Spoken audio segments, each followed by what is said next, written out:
Yo, how y'all doing? How is everyone?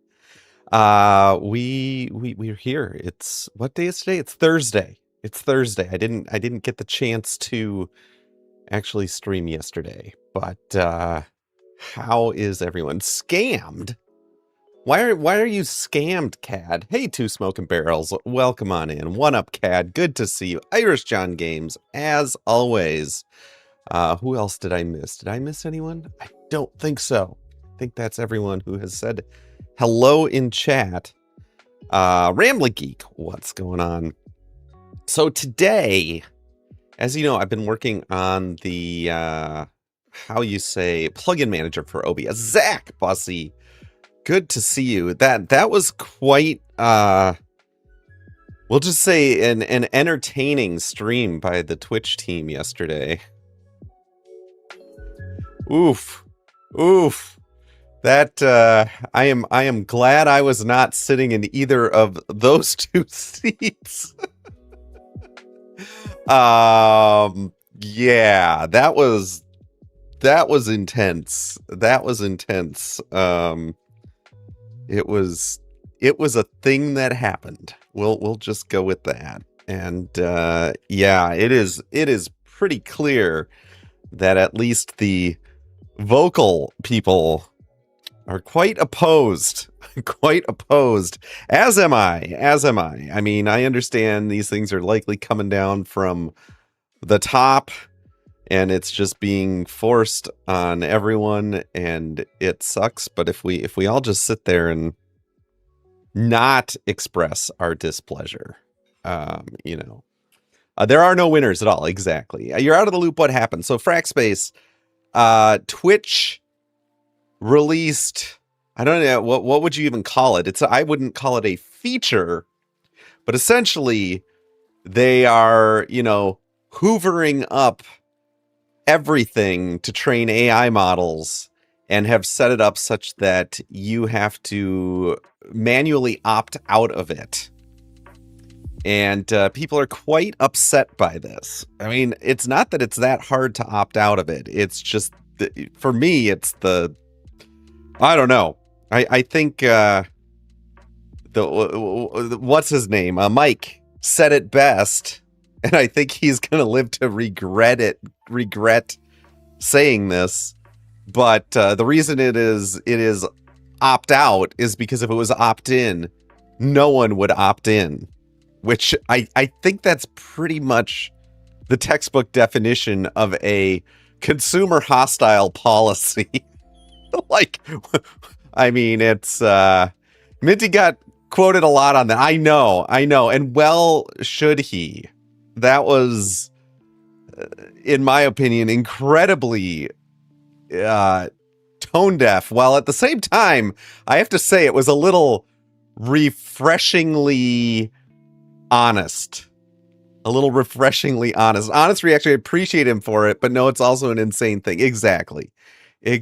But I mean, to just hello, what I just said, even if you opt out, Amazon and Twitch will still use it. I mean, at least if they do Silver Concept, then you absolutely, I mean, to what recourse do any of us have against these giant companies? But at least you've got a leg to stand on to say, hey, I opted out of it and you still did it. So I don't know. Has anyone heard of Streamplace? I'm streaming over there live right now. So if you don't rely on any income from Twitch, this is the part I feel so bad about, is, you know, there's a lot of streamers that rely on their income from Twitch. Even if it's not their full-time gig, it's a part of what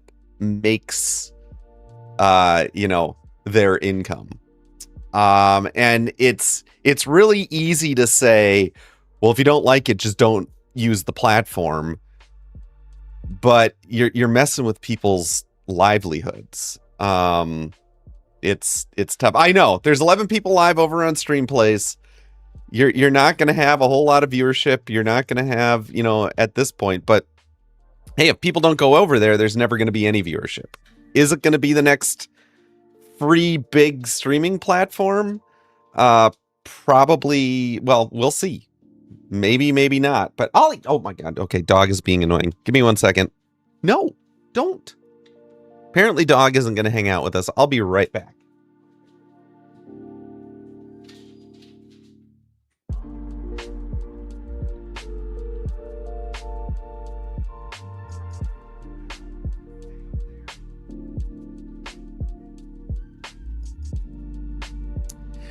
Oh, sometimes Ollie is like really, really great on stream, and other times he's not. So this morning I could feel he wasn't going to be. Been saying this for years. Creators who are in this career have to move some of their income off platform. Oh, totally. But Zach, I think the biggest challenge, like, I realize, okay, let me just flat out say, I basically won the streaming game. I make very minimal income from Twitch. I've got a small community, but y'all are absolutely awesome.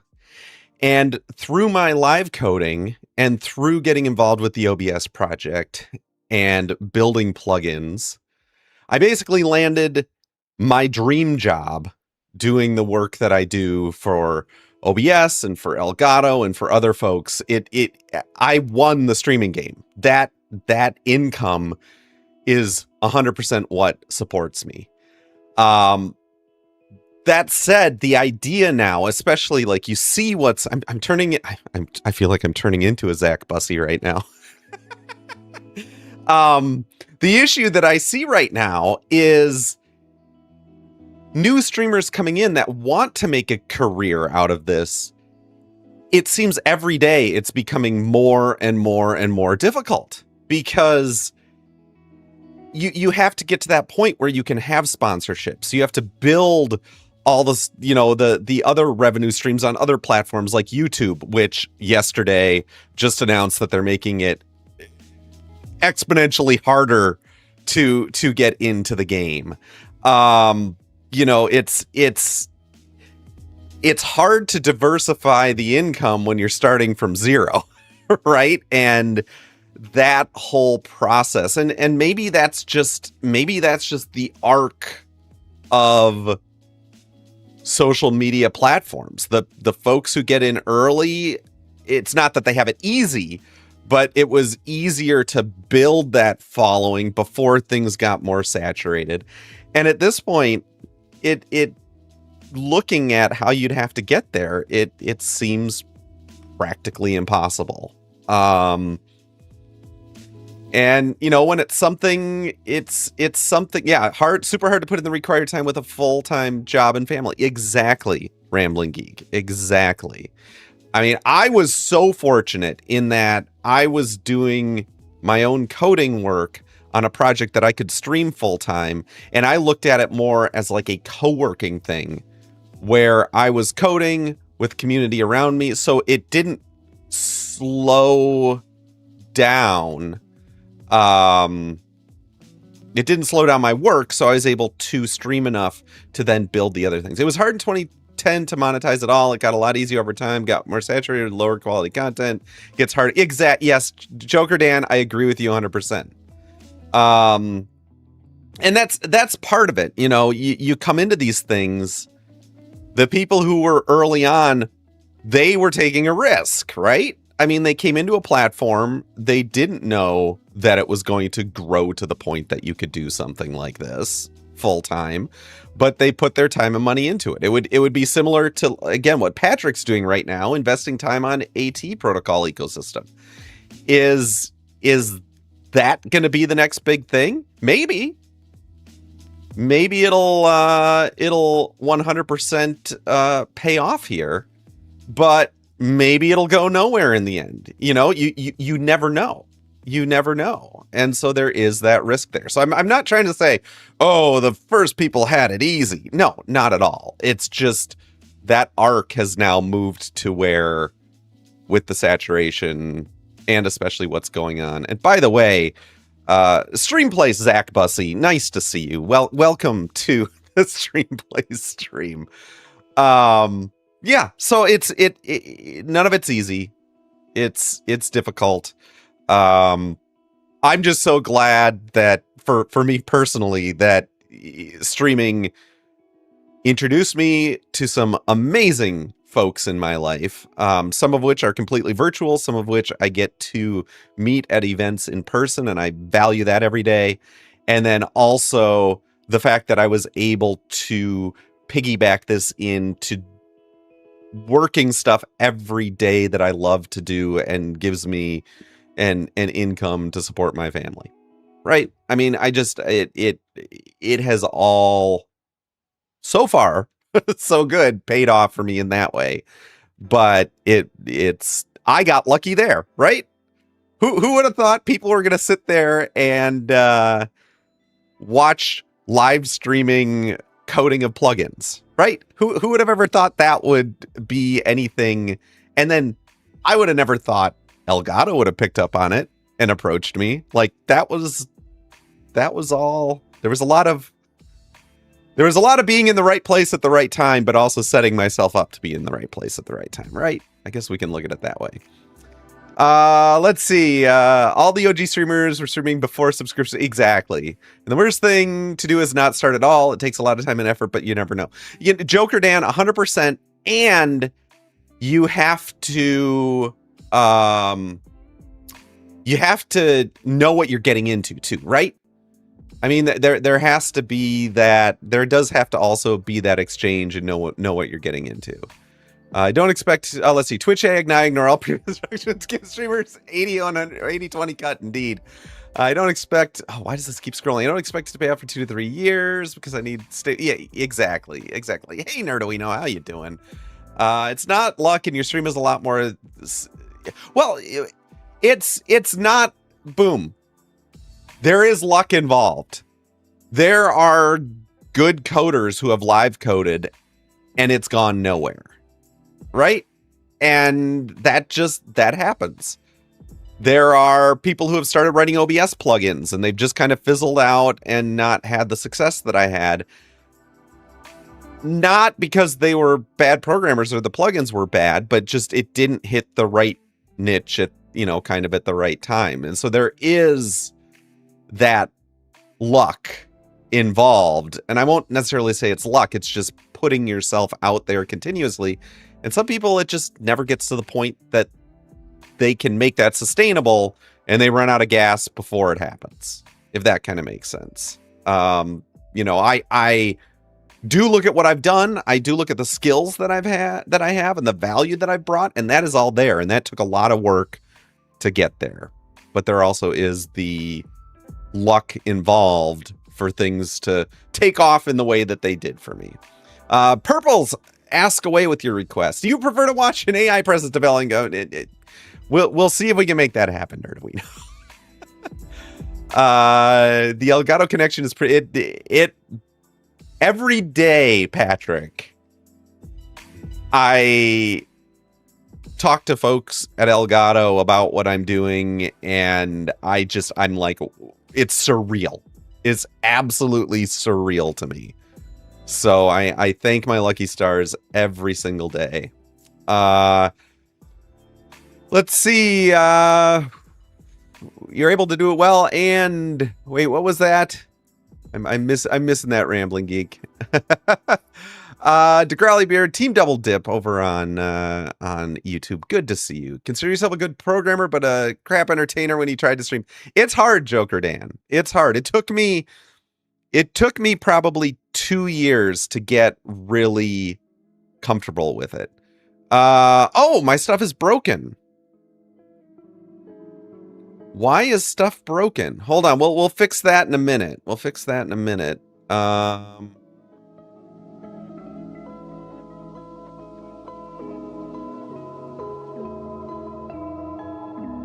There you go. Now I think it should work. Did I get any feedback on the bot AI settings? Not yet, but I'm sure Siri will respond to it. He's just he's not on Blue Sky every 20 minutes like I am sometimes. So he'll end up responding. Okay, so I think we fixed this. Now that we got all that out of the way, all of my thoughts on the things that happened over the day yesterday, let's get into some coding. By the way, how you cannot be on Blue Sky every 20 minutes, that explains a lot. I know, right? Right. Okay, let's move over to coding time. I don't know anything I'm doing with this, so this is going to be an interesting stream. Oh, let's see here. With the fiasco with Twitch yesterday, training for generative AI on Twitch, we're starting to tell our users to watch our channels, that we switched it off, but there's no easy way of doing this. I wonder if you had any ideas on how we could do this properly. We're starting to tell our users to watch our channels that we have switched. You know, I'm wondering, Purples, if we could get folks to start putting tags in their streams, like no AI tags. The other thing we could also do, are you talking about how to tell people how to turn it off, or how to tell our viewers that we have turned it off? It might be neat. I mean, it would take some social media clout, which I have approximately 0 of, but to start a hashtag or some sort of a symbol, you could even put like on an overlay on your stream, like a no AI symbol or something like that, to inform people that you have the AI features turned off. AI opted out is growing tag right now. Okay.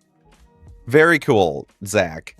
And to do that, we could also put like that hashtag like on your overlays. I should think about doing that. And since it's opt out, doesn't that mean that everything was already included and now it's only... Well, Grizzleby, they said if you opt out now, they'll, I guess, stop using your old stuff in new training data. Okay, you know what? Let's see. Can we let me add the tag. Let's see. So it's AI, and does it matter the... Let's see. AI opted out. I found the tag. I just added it to my stream. And in terms of showing people how to do it, Purples, even writing or like shooting a video, one of the problems, and I am wondering if this is intentional. The same page where you opt out also shows your email and like potentially your whatever personal information you have set up on your account. It's the same settings page. And so you don't want to show it on stream. Obviously you could do it with a video and black it out, but that's kind of frustrating. I mean, I'm looking, maybe I'm being a little conspiracy theory-ish, but you also got to be careful about doxing yourself when showing people how to turn it off. I don't know. But yeah, I mean, I think like maybe shooting a YouTube video where you can block that stuff out, that you can point people to on how to turn it off. I mean, Zach has already got, I think, instructions in a tweet on where to go to turn it off. So I think just sharing all this stuff, maybe making a bot command on how to turn off.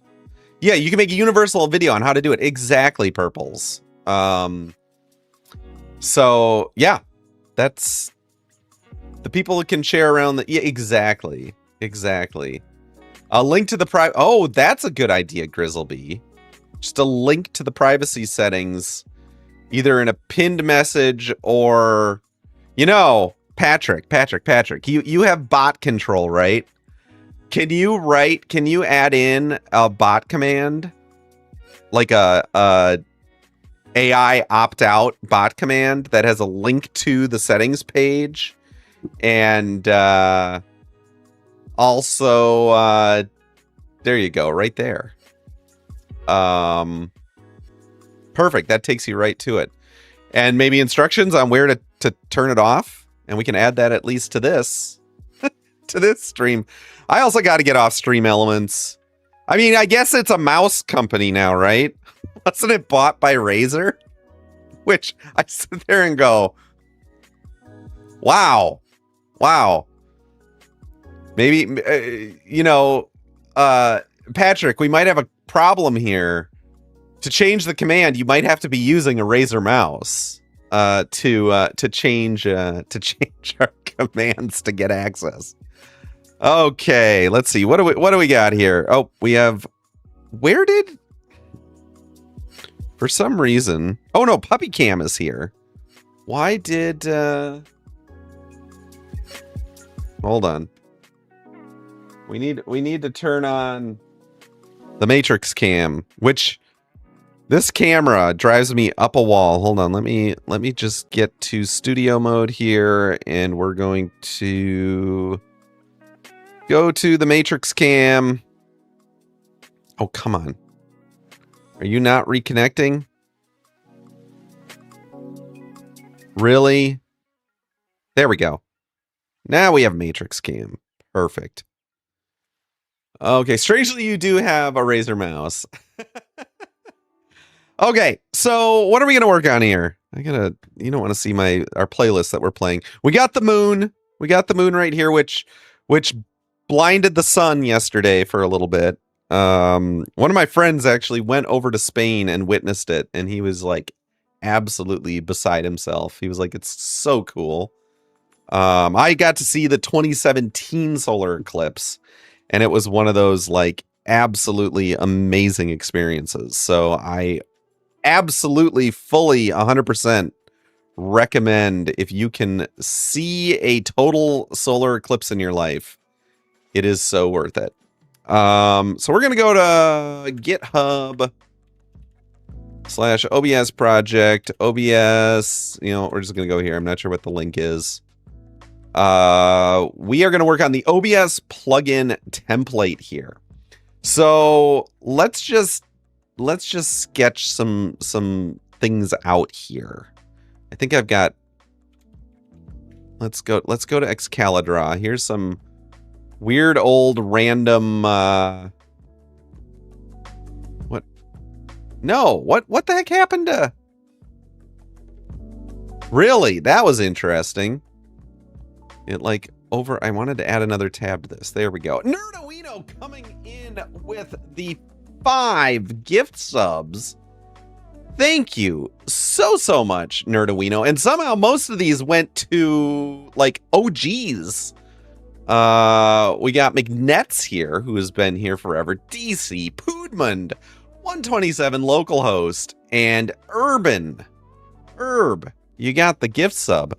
Now y'all got to spread the Ollie puppy love across all of Twitch. You're now charged with this task by Nerdoino. Thank you so much for those 5 gift subs. I really appreciate it. Okay, so let's talk a little bit about how plugins are structured.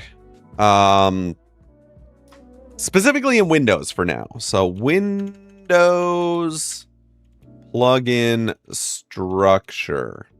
Right. And this is kind of what has been changed a little bit here. So we're gonna zoom in a little bit here. So the old plugin structure was you had a OBS plugin. I mean, this is for the kind of built into OBS portable install. We'll talk about the other installs later. You had a OBS plugins directory. Inside that, you had I think it was bin or 64-bit, not 26, 64-bit directory. And in that, thank you for that, Patrick. Thank you for that. And then under the 64-bit directory, you had something like my great plugin.dll. And then you also had my great plugin dot, what is it? DS whatever the debugger symbols, whatever the debugger symbol stuff is called. I don't remember what it's called. PDB. That's it. Yes, Connor. Thank you. PDB. Right. And then also at the root directory, we had a data folder. And inside of that, there was an OBS plugins. And inside of OBS plugins, you had a migrate plugin directory. And in this, you had all the datas. Right. Chaz, we're working on we're changing the OBS plugin template for the OBS team to match the new plugin directory structure. Okay, so we had this Windows plugin structure. There was a similar structure for plugins installed. I got to look at what that new structure is too. We'll just call this portable. Right. What does the new structure look like? Well, rather than breaking up the plugins in these two directories, and since 32-bit installs of OBS are no longer supported, we can kind of greatly simplify this structure, and we can have this simplification kind of go across the board. So I keep forgetting to ask, will old plugins cease to work? No. So what we're doing, Grizzleby, for at least one, if not two major versions of OBS, we will scan the old plugins folder and load these as what we're going to call legacy format plugins. So these will all be loaded in as legacy, and we are giving time, probably like a year, for plugin authors to convert their plugins to this new format. So it won't break anything when we first do this update. I'm also likely going to write a tool that will migrate the old plugin structure to the new plugin, because the code itself, the DLLs that are built, and this data under here doesn't change at all. It only changes how this stuff is laid out.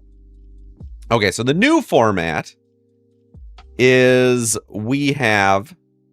Hey, DC, how you doing? We have... Oh, God, why are you... There we go. We'll move this over a little bit. New structure is under the root directory. So if there's an old abandoned plugin, your tool will be able to... Yes, Grizzleby. Exactly. In the OBS root directory for portable mode, we now have a core directory. Because okay, let me step back here for a second. One of the problems we had with this layout is OBS plugins also included everything in OBS core. So all of the core filters and everything all existed in here. So if you dive in there, you'll see, like, you know, the chroma key filter, and, well, I think it's just called OBS filters, and you'd see all the different OBS sources in here. We now have a core directory that contains all of those things. That core directory is done in a much more secure way. So OBS has a whitelisted list of plugins that were compiled with whatever your version of OBS is, and it knows to look for them in core, but anything else stuck in core, it's not going to load. We also have a plugins directory. I think it's set up like this, or is it? Hold on. Let's look. It might be a modules directory with core and plugins underneath it. Let me get this straight before we go into this. Hold on here. Come on, you can open. Let's go to... I'll bring this up in a minute. It's going to be here, and then development, and then OBS. There we go. Now I can show you what's there. I'm glad that window was there. I mean, it wasn't open at all, but I had some tax return documents just sitting there in the recently accessed files list. That would have been, although you wouldn't have seen anything. So we're gonna go to OBS Plugin Manager here, OBS Studio. Let's take a look at Render. Where did Render go? No, it's in x64, Render, debug. Okay.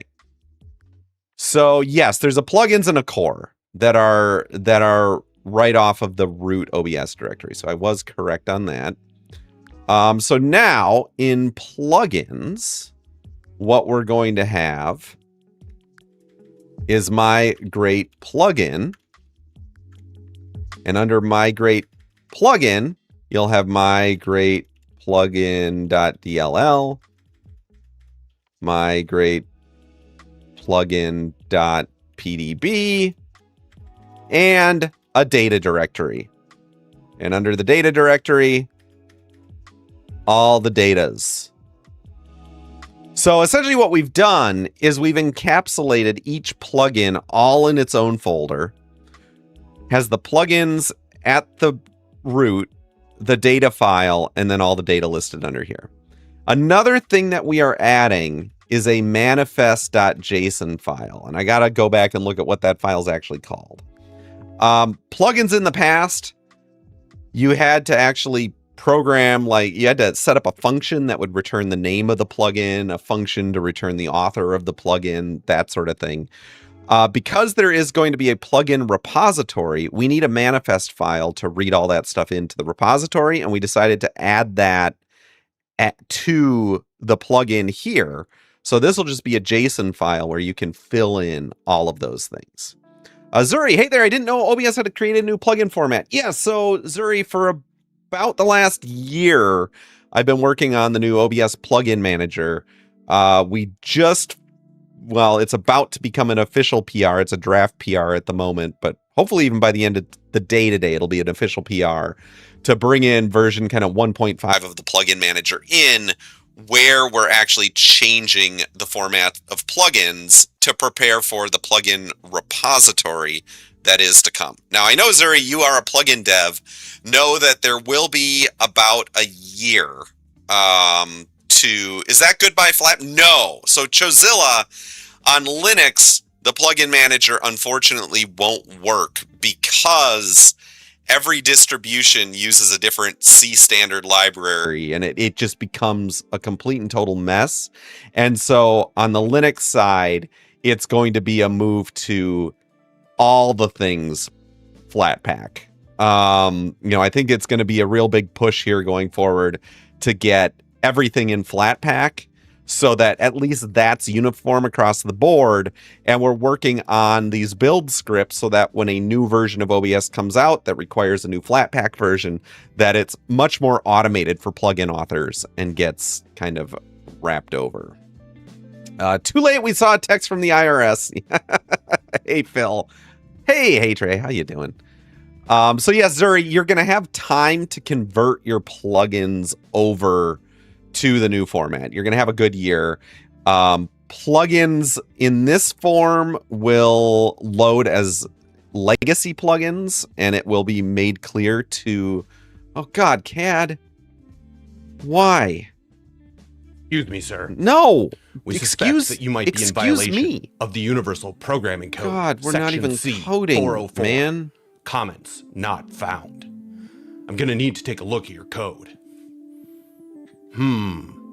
This is bad. This mustache You're here, definitely man. in violation. That's and a I'm going good to need to issue you this what product do citation. you use in the stash? Because this is a class 00101 violation. Wouldn't you agree that his mustache I can't is stand reading when I'm pretty in here impressive? Because I mean, your lack of that's a comments stash. ain't so crystal clear. Go away. Go away. Yeah, it's going to be, Zuri, it's going to be it's a very easy migration. It's a very easy migration. The other thing I will be doing is providing, I'm going to be building a, oh God, really? Janisku, seriously. Just don't be a jerk, man. Oh my God, here we go. Yeah.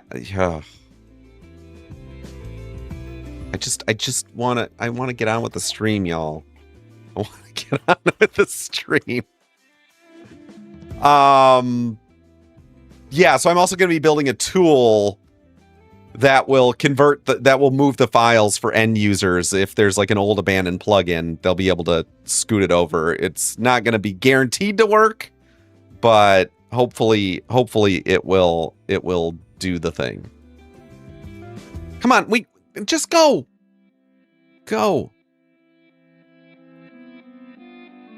Frankie, thank you for the follow. Welcome to the stream. Something Oliver never says is, I want to get out of this stream. Phil, Ollie says that all the time. He like rage quit this morning. He was all just chilling. And literally the moment he heard me talking on stream, he like went over, knocked over a picture frame and scratched at the door. Because that's what Ollies do. Oh, the actual stream of water. This is true. Although I don't know if Ollie has ever swam before.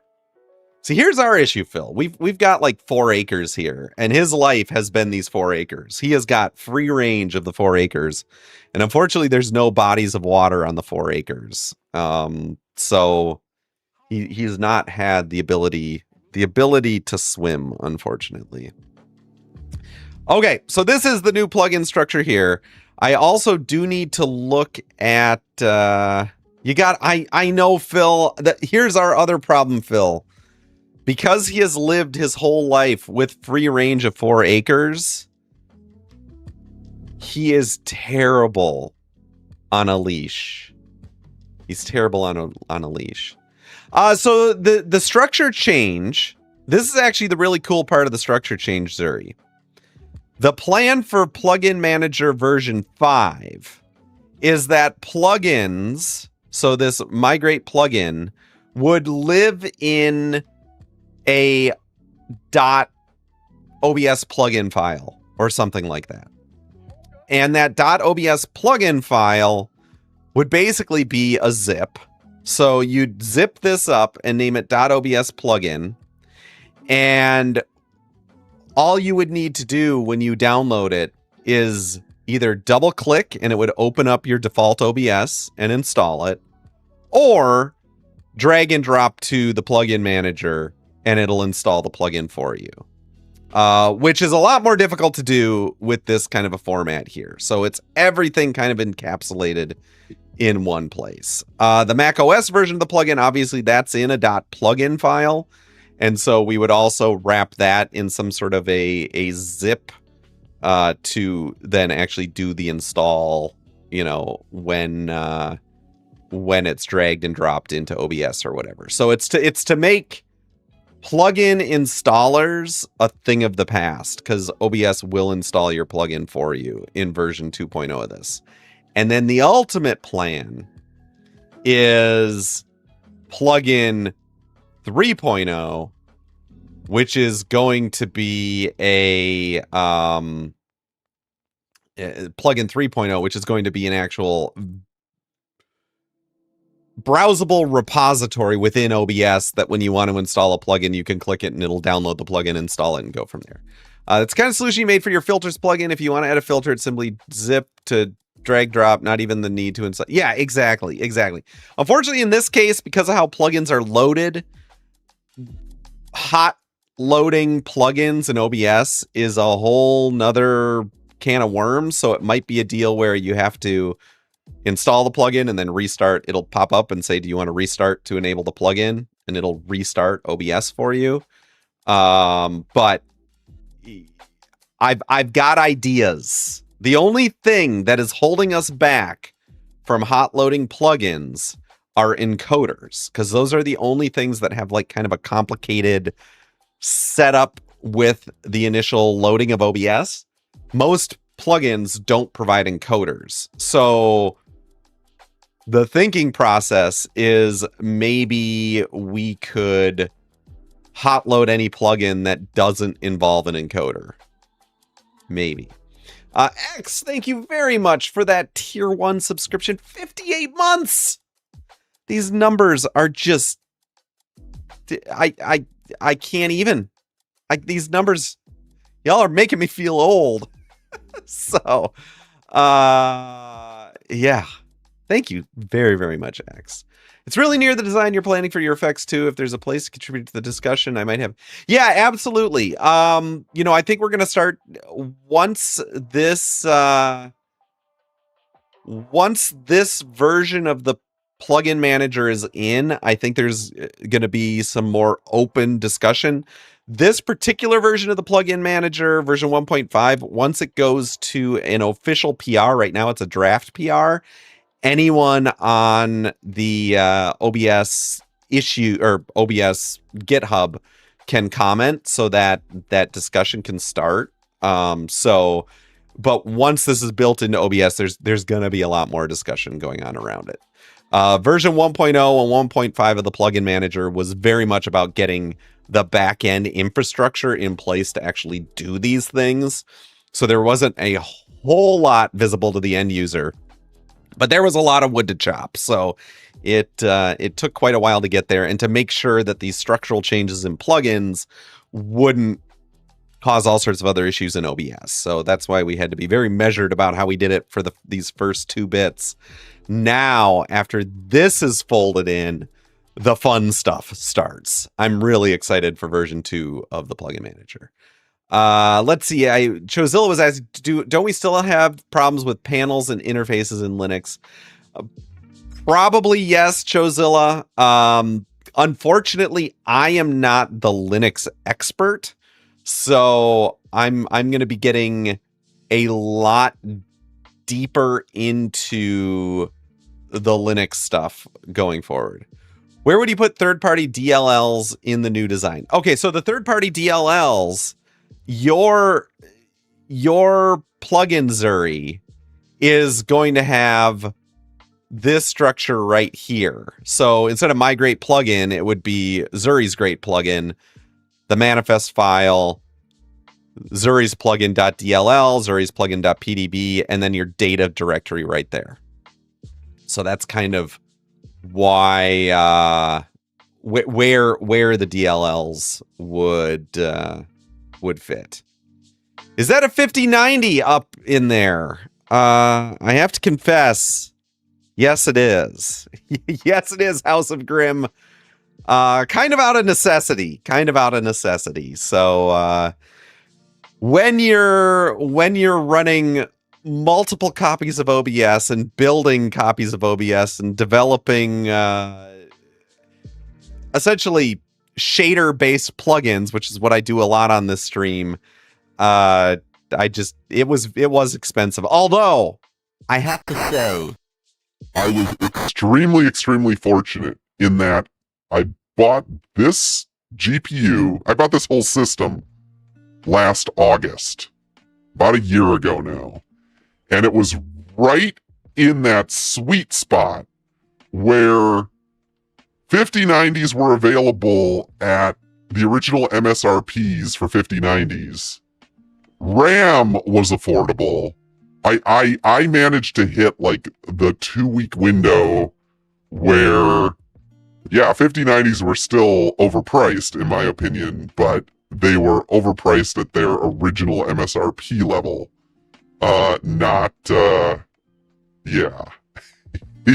Not anything of what it is now. So I got very lucky. I plan on selling the GPU and just above it the 2 RAM sticks, which I've got 96 gigs of RAM, to fund my children's entire college education at this point. So no, I'm kidding. I'm mostly kidding on that. But yeah, the cost of this machine doubled from when I built it to now. It's like golden. It is. And I wish I'd built 4 more of these things at the time that I could have sent my kids to college. So yes, gotta love it. So does that make sense, Zuri? I hope that kind of fits. For plugins like yours, yeah, because this would all then live. Let's open this up. Let's open up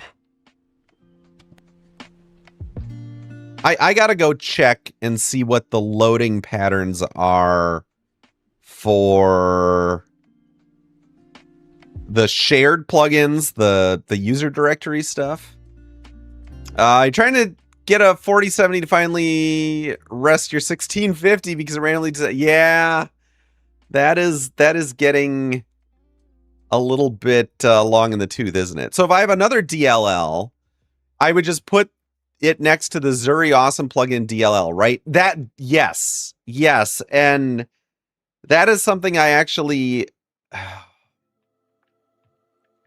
we might not support dynamically loading DLLs like that from a plugin, because the actual like right way to do it, Zuri, is to code the plugin to load the DLL.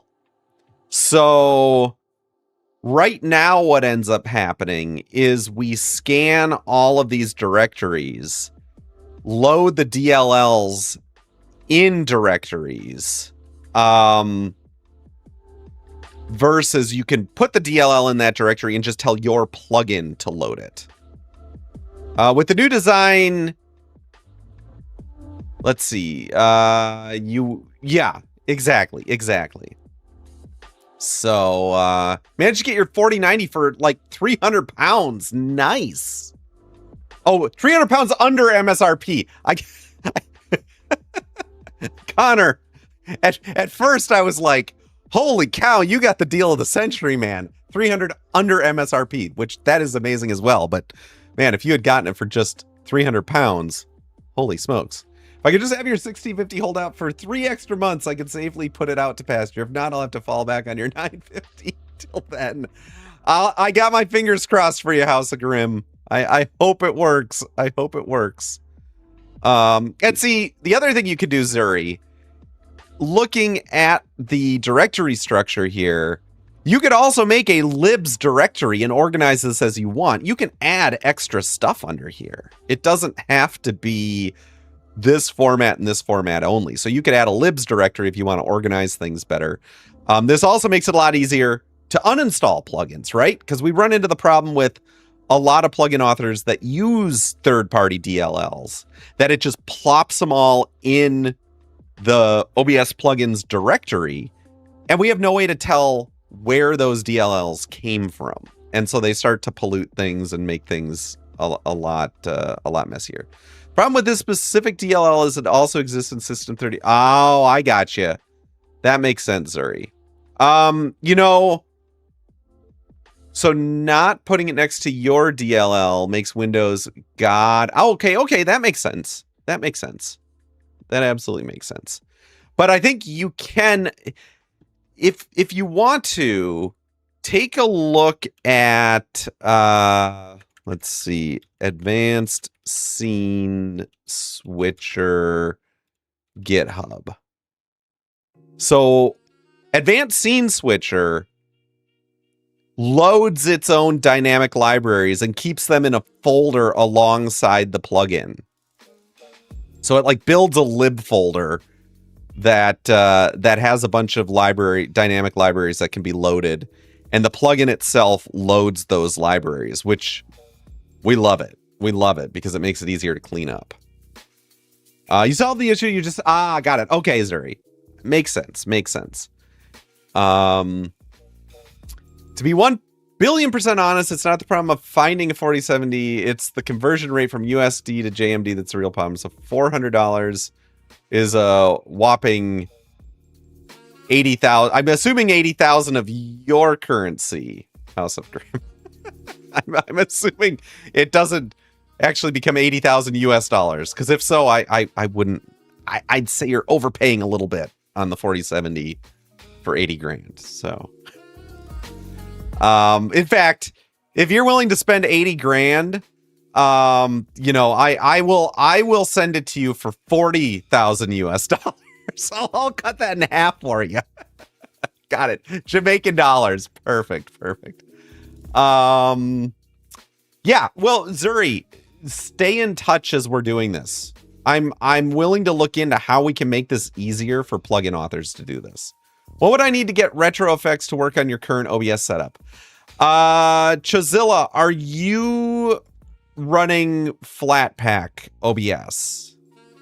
If you are, join my Discord and I will try to get OBS retro effects updated for Flatpak so that you can use it.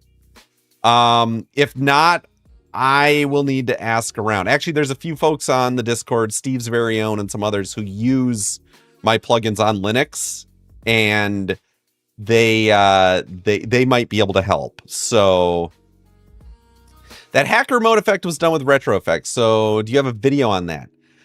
Do I have a video on? Hold on, let's look. I don't remember if I made a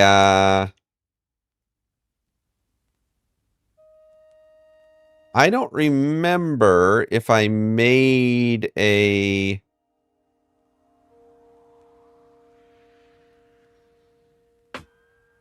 I have not yet made a video on that particular effect.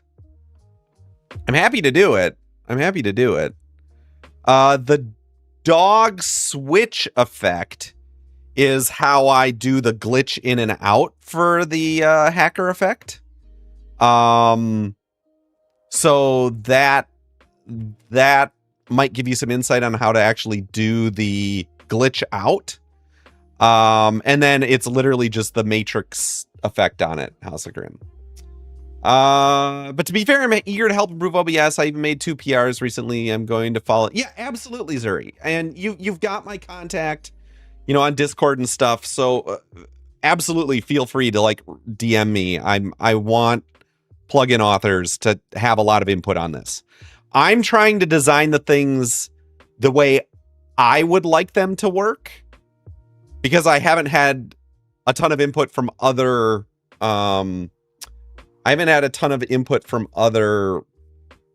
plugin authors, but I want the input from other plugin authors because I want this to be for everyone, right? So I've been designing it for what would work for me, but I'm not attached to it in any way, shape, or form. I want to merge in what other people's needs are as well. So definitely reach out. You tried to bring it in the Flatpak format just to put it directly into the OBS package, but it failed with a version error. Okay, yeah, go ahead and join the Discord, and we can get you there. Let's see. Trying to do the Super Mario Superstar effect where Mario becomes RGB. Ooh, that would be cool. That would definitely be cool.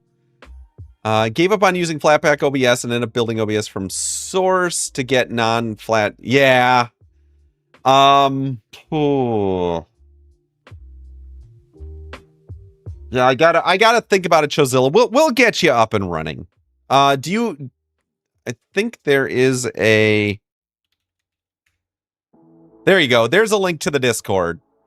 So drop on in over there, ping me, you know, go into the OBS Plugins channel and feel free to ask there, and we'll work on getting you sorted out. Okay. So let's take a look. I was going to look at where do we load things from? No, I don't want GitHub Copilot. I want this.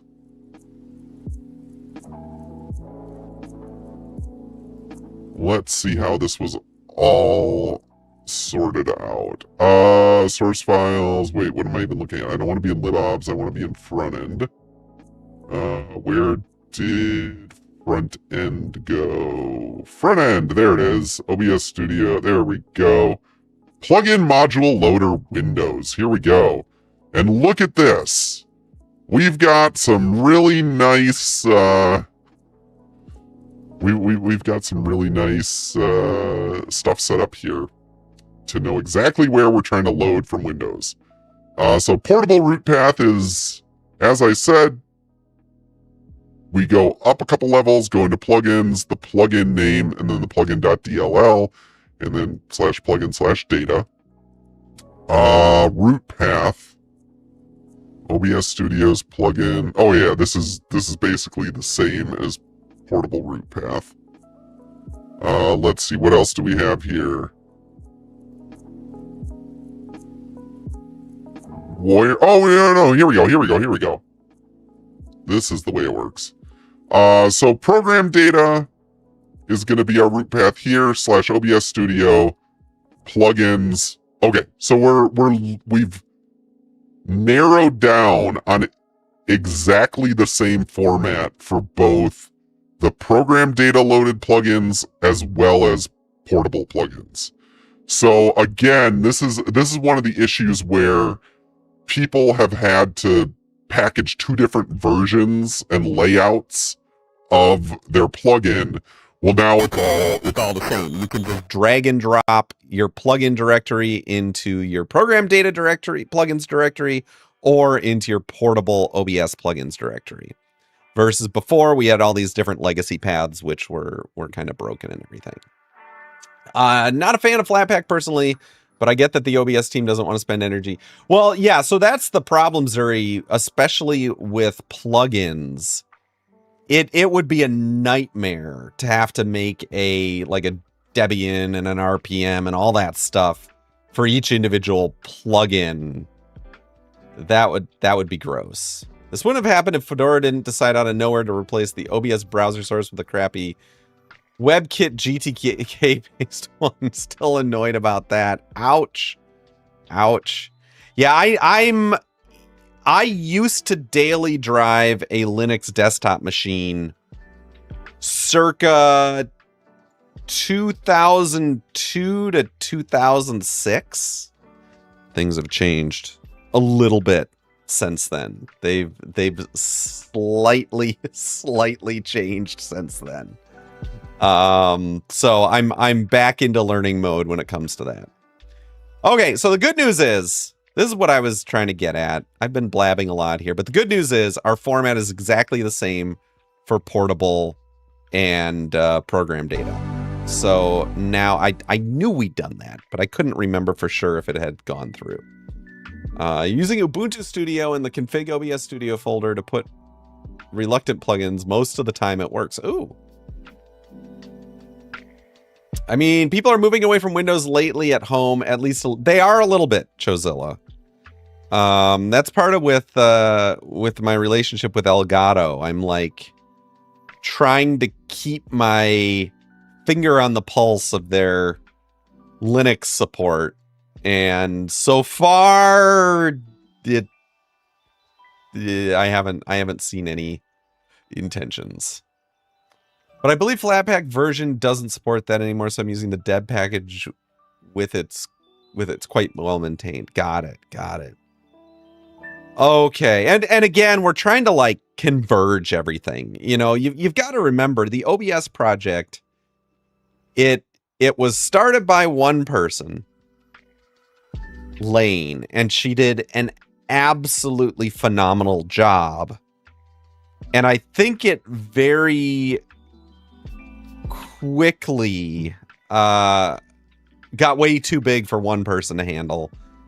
And then it started getting used by like production studios and by all sorts of big players. And so immediately things were locked in as, you know, legacy code that couldn't be changed or ways of doing things that couldn't be changed. And then a bigger team came around it, and finally getting to the point where a lot of this original development is being sort of unwound and built in, you know, frankly, more modern ways. And again, this is no shade cast whatsoever at the early development on OBS. It's a phenomenal Herculean effort that went into building it. And it's a big effort now to bring it up to 2026 as well. So I'm really thrilled to be a part of that. I'm really thrilled to be a part of it. Okay, so now we need, after all that, now we need to start looking at how the plugin template works, to start changing the template to be able to do the new format. I also want to allow the template to build the legacy formats as well, if possible. We'll see. We'll see. Because I know, like, on some of my old plugins, I'd like to continue to build them for future, but also build the legacy version for people who don't update. Where would we be today when OBS was not there? Even in a form that's not perfect by today's standards, we'd have different standards as well, because exactly.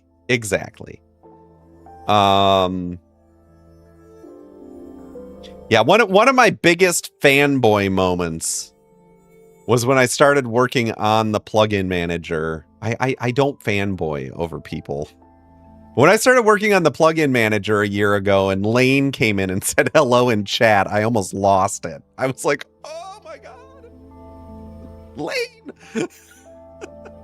So much respect. Lane, and then the other one was when the first time Exceldro dropped in here.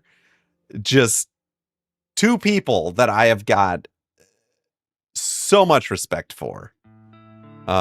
Which was, both of those were, oh, Ebo's Box. Yeah, okay. That was the, okay, maybe I do fanboy out a lot. Ebo's Box and Nutty were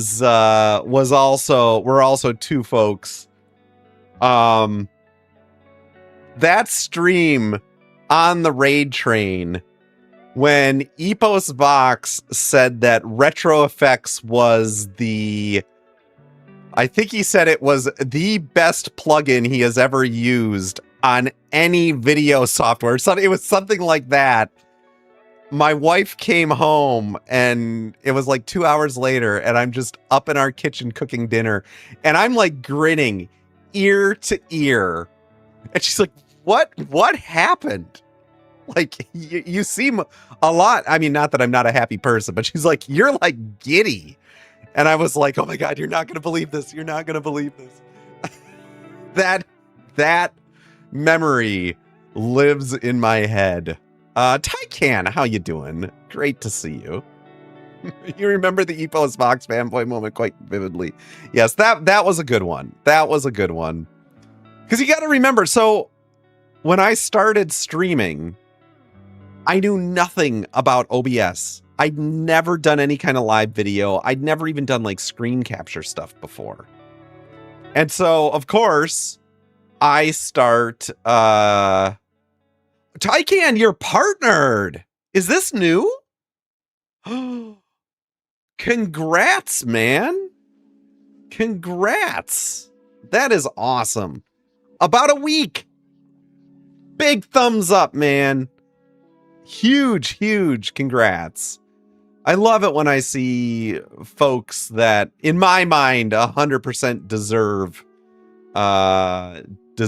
the partner badge, landing that partner badge. That is awesome. So yeah, I did all this research. How am I going to stream whatever? I dove into Nutty's YouTube videos. I dove into Andy Lippy's YouTube videos. I drove into Epos Vox's YouTube videos and built my whole stream from it.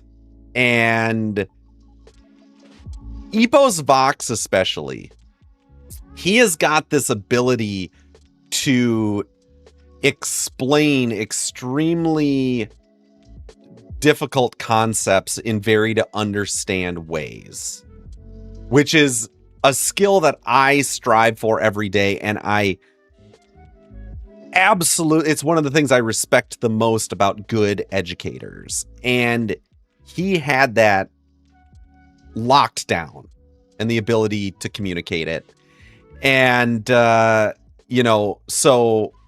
then all of a sudden him reaching out to me and I was like, whoa, what's going on? Nutty coming through when he reviewed composite blur on his stream. It was like, you got to be kidding me. These are the people that I learned so much from.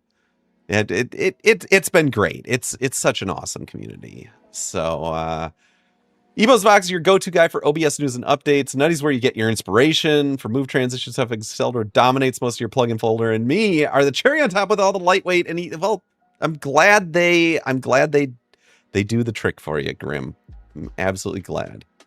Composite blur came right at the time when Stream Effects went paywalled. Tycan, do you know why composite blur exists?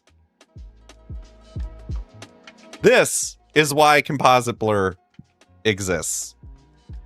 I built up all of these effects for the clones and the focus shift on my stream using Stream Effects.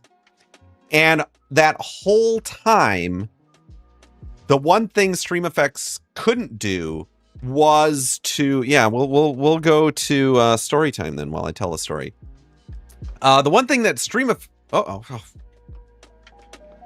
Cypher, trying to tell a story here, man. Please be quick. Please be quick. Oh no, you're not going to, are you? You're gonna spill water. I can tell you're gonna spill water all over my floor, aren't you? Oh, good lord. Good lord. But look at this. Look at how I'm slightly out of focus. Oh, even with the spill. And now I'm more out of focus. So the problem with Stream Effects at the time was it couldn't go to blur 0. It could only go down to a blur radius of like 1, which still left you slightly blurry. So it made it much harder. I then had to like switch the filter off and all that stuff like that. And so I was like, maybe I should build my own blur plugin that you can slide it all the way down to 0 and it shuts itself off. So then you can just, you know, do the blur range. And I've been thinking about it for a while. And then Stream Effects went behind the paywall, which at the time I kind of supported Stream Effects going behind. I stuck up for Zaymar for a long time. Which I won't go into any of that anymore. You started your own plugins use Stream Effects going paywalled in the Gaussian blur too. Yes, exactly. And so Exceldro drops in on my stream. I think he'd heard from someone that I used a ton of move value stuff. And he was commenting on like the production stuff. And I was like, hey, would you be interested in coming on the stream and doing a chat? And he said, absolutely. And so he came on to the stream and we just had an absolutely amazing chat. And at the end of it, he said, you should start building plugins. And I said, well, if you'll help me get started, I'd be happy to. And he's like, yeah, I'll help you get started. And, you know, it was like, okay, we're going to do blur. We're going to do blur. And I had the right skill set. The PhD work I did was all in signal processing. All blurs are. It's the exact same kind of signal processing and smoothing that I did all throughout my grad school career. So I was like, I remember looking through the Gaussian blur on Stream Effects code, and I was like, this can also be done a lot more efficiently too. And so I dove into it, released it, thought I might have a couple hundred downloads on it, and yeah, I was wrong on that one. I was wrong on that one. Within a couple days, it was like at 1,000. I was like, oh boy, what have I done? And yeah, it kind of just went to the moon. And then I was addicted. Then I was addicted to making plugins. So there's the villain origin story for you. You downloaded it early on too. Yeah, all the OGs, thank you so much. Thank you so much. And then, like I said, seeing Nutty reviewing it on his stream, and it was like the day after I released it, and his PC crashed a dozen times on that stream. And everyone was like, it's that new blur plugin. It must. And Nutty was like, it's not the blur plugin. The next person who says that's getting banned. And I was like, oh, he's even sticking up for me. Lino, not too familiar with the OBS plugin space. Where do people find OBS plugins? So the easiest place to find OBS plugins is over on the OBS forum, which I don't have a bot that'll drop a link there. Let me, here. This is currently, this is going out. I hope this I hope this posts to... Oh, it didn't post to Streamplace? Oh, no. Okay, hold on. Apparently, I need to do it manually. And where is... There's my stream. Oh, and I have to log in? Oh my god, I can't even post something in chat right now. Where? Oh, here we go.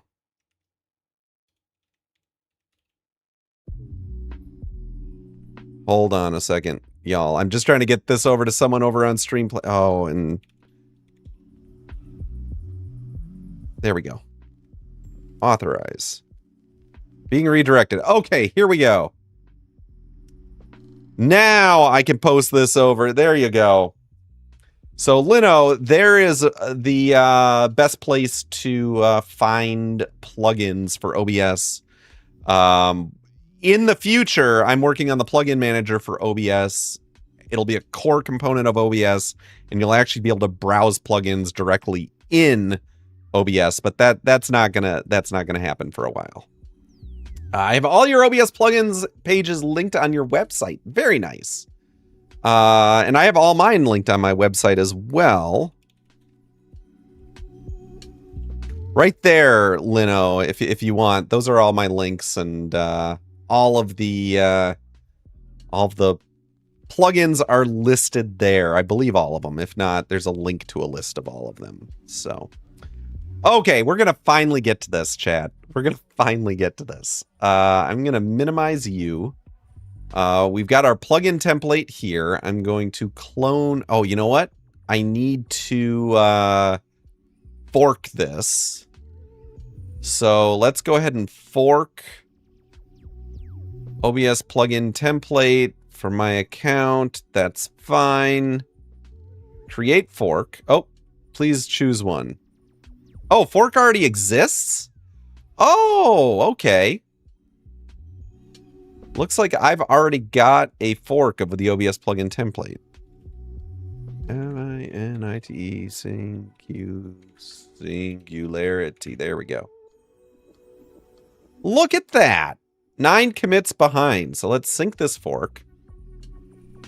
Update branch. Yeah.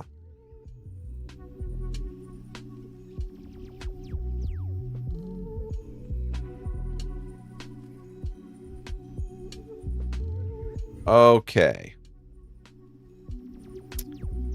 So I think I've synced the fork now. So now, there we go. So this will let me make contributions back to the original project. We are going to open ourselves a terminal. And we are going to go ahead and CD into development, OBS, what did I call it? OBS Plugin Manager, and there's my OBS Studio and a test broken plugin. So we're going to git clone the plugin template to here. There we go. Now let's CD into OBS plugin template and open this up in code.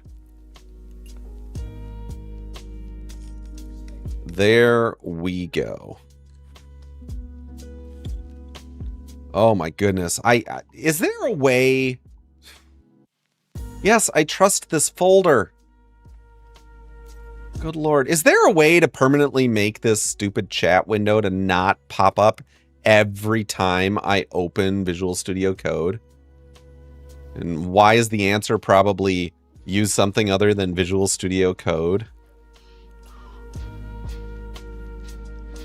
One day Finite will find the bug that breaks the Matrix, starts the war with the machines, and will find Neo. I'm scared of that day.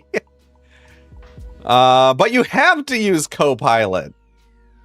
Yeah.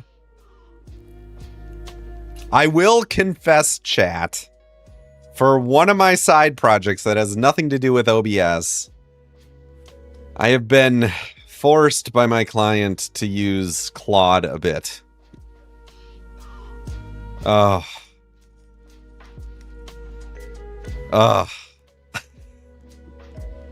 Yeah.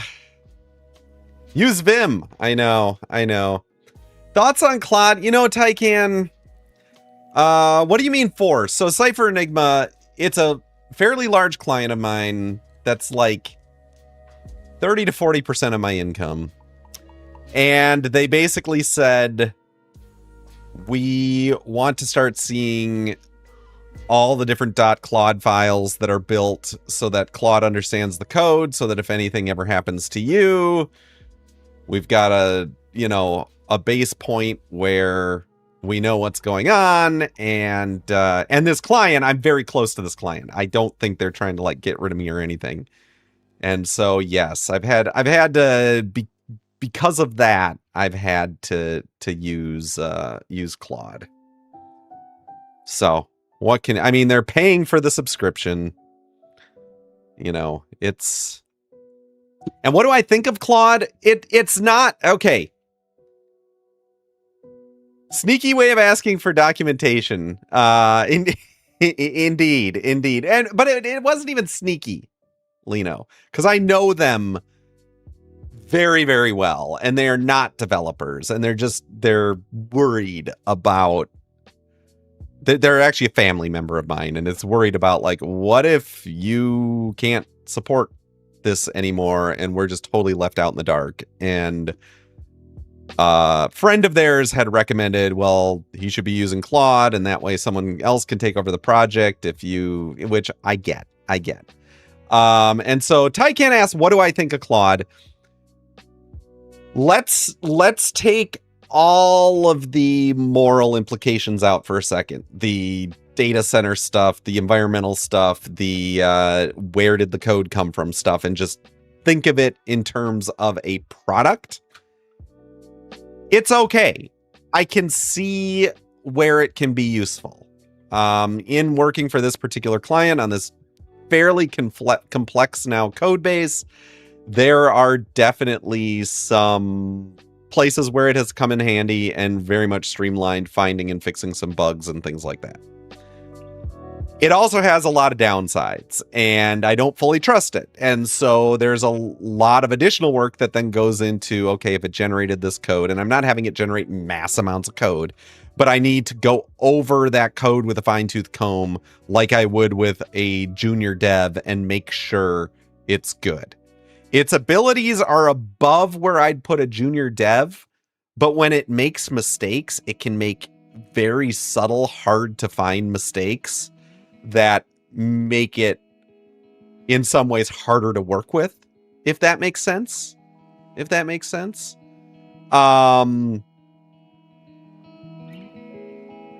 For me, if it wasn't for all the moral implications, which are very important to me, I would likely use it more as a very focused tool for certain tasks, like finding a difficult bug that I'm having trouble diagnosing. Harder because it doesn't learn. No, Kev, harder because the issues I find that it makes, a junior dev is gonna, in many, many cases, make mistakes that are easy to spot and find. I found that the issues I get with AI generated code are very, very subtle and harder to identify and find. And so it takes me more time. I have to go over things almost with more of a fine-tooth comb than I would with a human junior dev. So that's kind of the issues that I run into. When I was 3-year-old, I was making all kinds of programming mistakes. No, and I'm sure the models are going to get better. My issue with it is at what cost, right? I mean, it goes back to my issues with it are the carbon footprint. Fine, call me a liberal hippie, whatever, but the environment is important to me. And the carbon footprint of these data centers. It's the arrogance of these data centers coming into communities and what they do to those communities with energy costs and water pollution. We've got problems. We've got I believe it is a Meta data center just up the road from me. and it's causing issues with the water supply here. Nothing big yet, but it might not be meta. I don't want to say it's meta because I don't know for sure. So these sorts of this arrogance, right? The ready, fire, aim that it has, that this whole industry has done. It's a meta. Okay. I struggle with these things. I struggle with these things a lot. And, and then the whole implication of where did the code come from that it was trained on? I actually was notified. I could be in a class action lawsuit that could get me several $100s because of papers in a book I wrote that have been published, have been ingested into a bunch of different AI models, and there's no credit given to me, right? My dissertation. You can start to search for, I've searched in, I believe it's ChatGPT and Claude for things that were defined in my dissertation, but not defined elsewhere. And it comes out with actual lines from my dissertation that I wrote that are not credited at all. So that's a big thing for me too. Like, how do we give value to the people that actually built the data that these are being modeled on? So I've got a lot of reservations with it. And I can also see that if those things were sorted out, it can be a very useful tool. And that's the part that kills me. I wish I could just say it's just pure crap, but in very logical things like programming, it has its usefulness, but I don't believe it has its usefulness with value at the costs that are involved to get there. And I'm not even talking about the cost of a subscription. I'm talking about all of the other costs. And, so it's hard. It's hard. It's really hard. And then as a programmer, there's also the aspect of, I feel like I at least have to understand the tools then, as a programmer in the field. There's a lot of misinformation also out. Livestock industry uses a lot more water annually than any data center. Yes, but it's not always about the water use, Grizzlebee. It's also about the water pollution, because they claim these closed loops and we just bring it in and there's no pollution whatsoever. And then you start finding some of these coolant chemicals in groundwater 10 miles away that a municipality is drawing up. So there's a lot of other issues as well when it comes to that, which aren't necessarily usage related. So we don't have to worry. We got rid of, if we don't report the pollution, it doesn't exist, right? I would say that the problem is more a problem of value distribution than a pure, 100%, Zuri. 100%. You build a model from people who have opted into building that model, and you give back value to those people. I think it's incredible.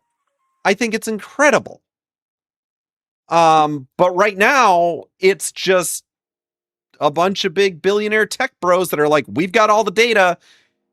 It's ours now. And oh, by the way, we're going to try to put industries of human labor out of business, because we at the top are going to profit hand over fist from it.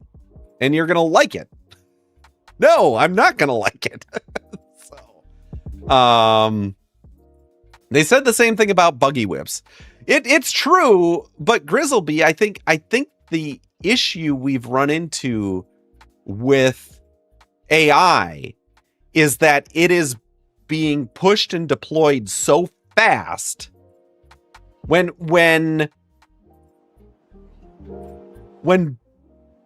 the transition, even from like individual production to factory production it was over a much broader period of time.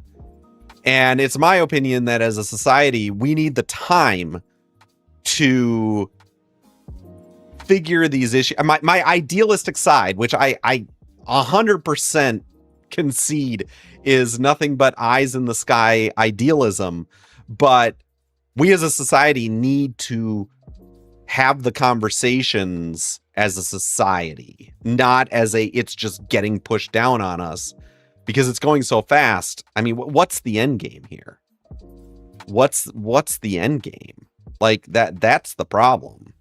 So I wonder about your personal example about your dissertation. It's in the public. No, it's not in the public domain. That's the problem, Gesif. That's the problem. My dissertation is absolutely not in the public domain. If you want a copy of my dissertation, you have to purchase it for like $100. That's not my choice. I would put it in the public domain, but I wasn't given the option when my dissertation was published, because dissertations, there's a whole dissertation publishing thing, much like all academia publishing. So it's not in the public domain. I'm allowed to have copies of it up on my own website, but you know, and again, guess if the problem, even if it is public domain, isn't so much that, yeah, Chozilla, I lost my dissertation in a move, and it would cost me a bunch, it's like $100 for a digital version of it. I do still have the digital version, but then like $300 for the hard copy bound version of it. So I don't even have a copy of my own dissertation. Pay $100 to get your backup back. Yeah, exactly. But the idea, I guess, of here for me is, even if it is in the public domain, there still should be attribution to the original author. There still should be, when you run a prompt and it spits back at you, here is how a self-centering steel moment resisting frame works. That was this very, very exciting stuff from my dissertation. You know, there should be an attribution of finite singularity in his dissertation, blah, blah, blah, blah, blah, shows that, you know, the fact that attribution disappears and it just now comes from the hive mind, you have no continuity of where the knowledge came from. I think that's not how the diffuse. Well, yeah, but Chozilla, that's part of the problem. But I'm sure if as much effort was put into getting models to attribute where they came from as is being put into marketing and squeezing every penny out of everything, it would be a solved problem in days. In days. So, and again, this is my eyes in the sky, idealistic. I realize that none of this is reasonable in the world we live in, but it doesn't mean it's not the world I want to live in. And if it has high quality, reliable data, it also has things posted on. Yeah, exactly. So yeah, when AI chat started, they used to link for that. Yeah, exactly. And it just kind of disappeared. Have you done anything since the Code Police came out? I don't know. CAD, do we ever actually do anything here? Yes, we have a Visual Studio Code. We have cloned our plugin template, and now we're about to dive into the plugin template. It would be interesting to see who wrote the first if in the code that let it generate. Yeah, and I agree, like on code, it becomes a little bit more difficult because it's doing pattern matching and merging all sorts of stuff together to get what it is. But when it comes to something like, tell me how a steel moment resisting, self-centering steel moment resisting frame, you know, works, and it takes a whole passage from a work, it should be pretty straightforward. It should be pretty straightforward. Did you see YouTube started removing AI? Yeah, they've been removing AI generated channels for a long time.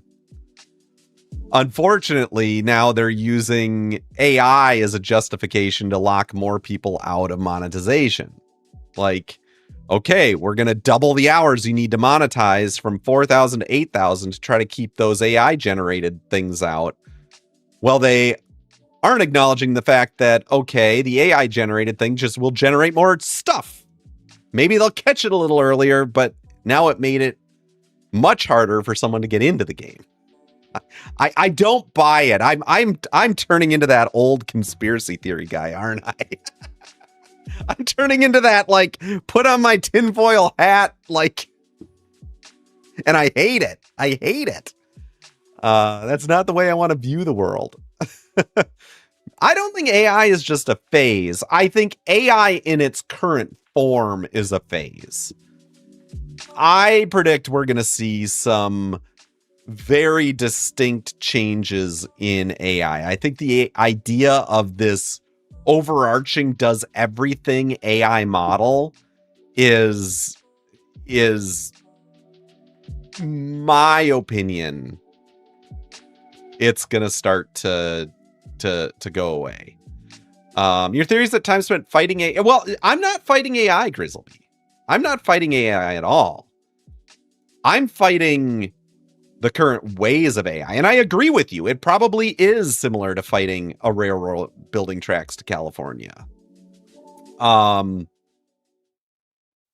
the same time, if people don't speak up and we don't have conversations of what aspects of AI we don't like, then do we really... I mean, I'd rather have my hat thrown in the ring to say, I don't agree with this. And if enough people don't agree with it, you know, just look at Twitch right now. I mean, they're trying to force this whole thing down our throat. They're getting a lot of bad press now over this. And if everyone just backs off now and doesn't continue to push the view that we don't like this, then they're going to get away with it. I'd like to think that if people keep stepping up and do difficult things like reduce the amount that they stream on Twitch, like look for other platforms, like make it crystal clear that we don't accept this, then maybe it'll cause some change. It might not be 100% the change we want, but we'll push it in a direction. So how effective that will be, I don't know. But it like my dad always said, if you don't pull the bow back all the way, you don't know how far the arrow is going to fly. So I like to pull the bow back all the way. And it might not go anywhere, but maybe it will. I think that's the point regarding expert systems. Specializations is going to take off in a big way once the current craze dies. Yeah, exactly. Exactly. Okay. I'm Grizzleby. I'm not in any way even in disagreement with you. I agree with much of what you say, and yet I'm one that'll still keep pounding my head against the wall while I'm learning the tools and using them in places that I need to use them. What do we not like about AI? Cat, I just said it all. Did you not listen? No. It's all the typical things, CAD, for me. It's the environmental impacts, all the data center crap, and attribution for who originally, you know, attribution and value. Well, Grizzleby, that's exactly what, in my opinion, is being pushed. Exactly. All of the AI, the true benefit is going to the top. It's yeah. Just tired of the fatalism of inevitability. Agreed. And it's really hard not to fall into that, Kev Dub. I am guilty of falling into inevitability. I mean, oh God, now this is turning into me just sharing my beliefs stream. And maybe this is a good one. Maybe this is a good day to do that. because we all need it from time to time. I'm one of those weird. Mrs. Singularity and I are both some of those weird people that don't fully buy into the capitalist society we live in. To a very large extent, we walk to our own drummers. Everything from we drive a car until it don't drive anymore. We buy used things and fix them. We, we don't have to consume, which drives our kids crazy because we don't always have the newest of everything around. Certain areas, sure. Like, I'm a big computer geek and I'm driven to buy the latest when it comes to computer stuff. But then, like, this is an iPhone. Which one is this? It is a 16, but my iPhone before that was a 12, and I'll use this until it either doesn't work anymore or, whatever. So we've taken a very strong stance in our lives not to buy into the consume. And a lot of people think we're weird with that, but it doesn't have to be that way. Another example is with our kids. There's so many families we know that when their kids were 5-6 years old, it was, we need to involve them in every single sport year round, and they need to constantly have something going on, and they need to be being tutored before they even get to kindergarten. There's this pressure to do all these things for your kids in the idea of it all being for your kids. And we took a very different approach with our kids. We were like, here, let's try a couple different sports this year. If they're not working out and you're not enjoying them, we're not going to continue to push you to do them.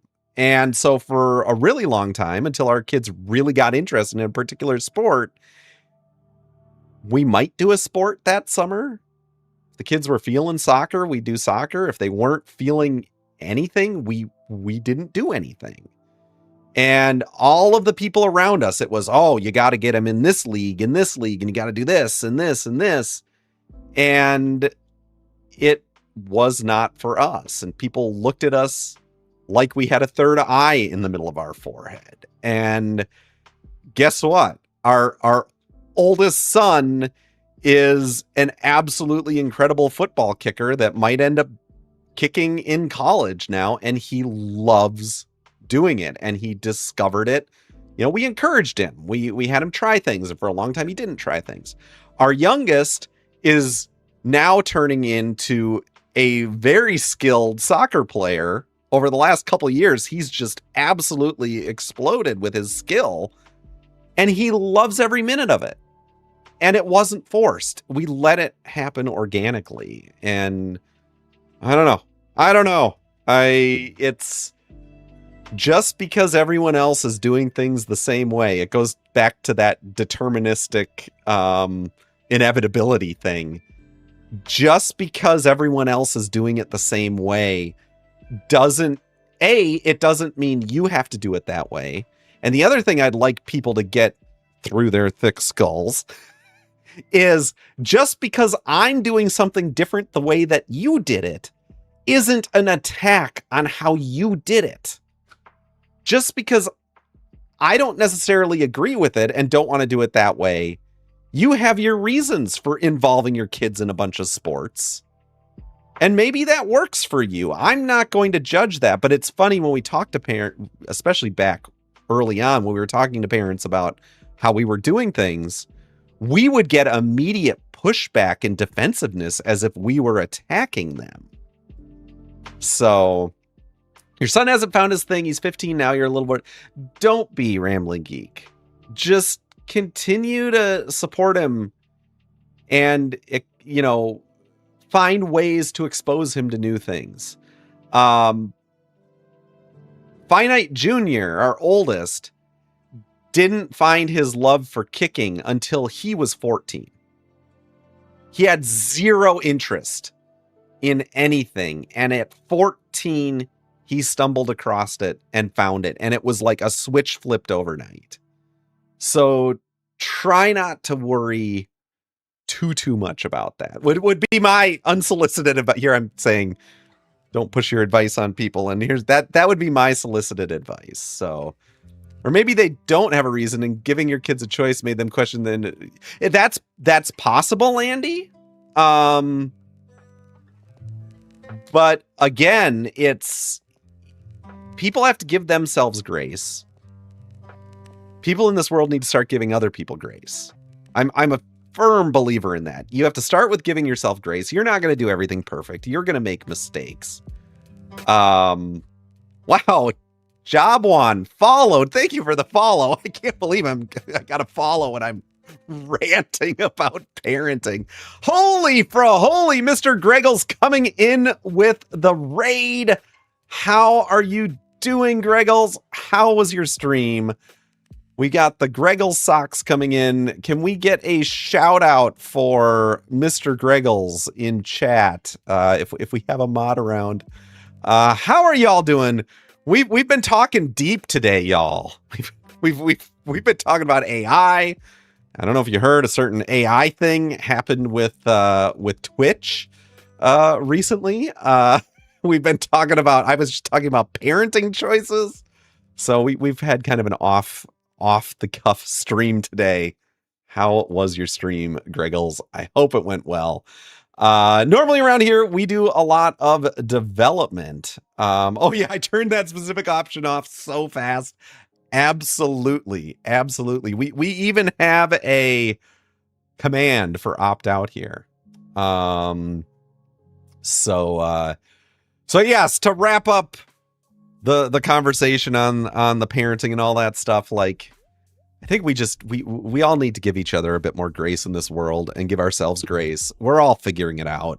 That's one of the things I realized when I became an adult, because I still feel like a 20-year-old kid at 47.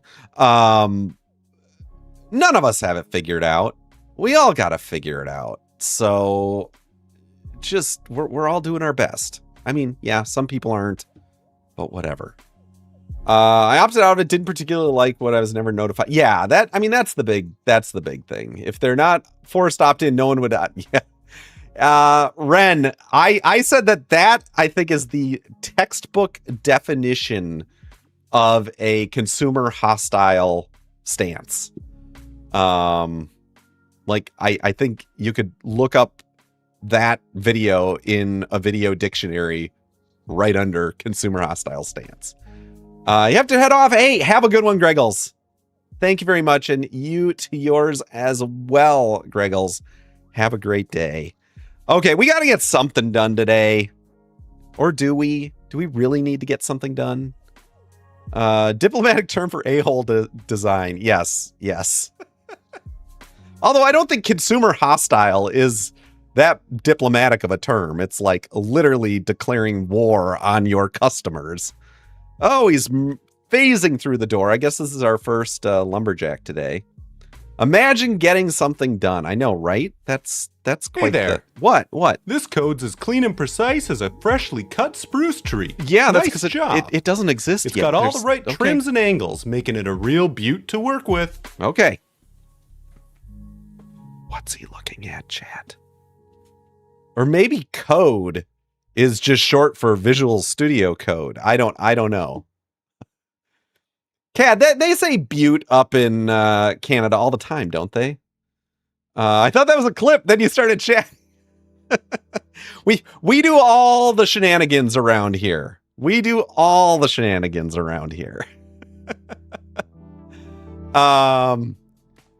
the one. He saw everything in code. He does. Hey Trey.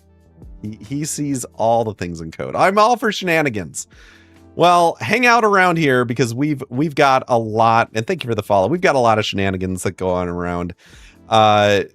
Chat trolls me for not getting any work done in code, and then constantly trolls me with things that keep me from getting work done in code.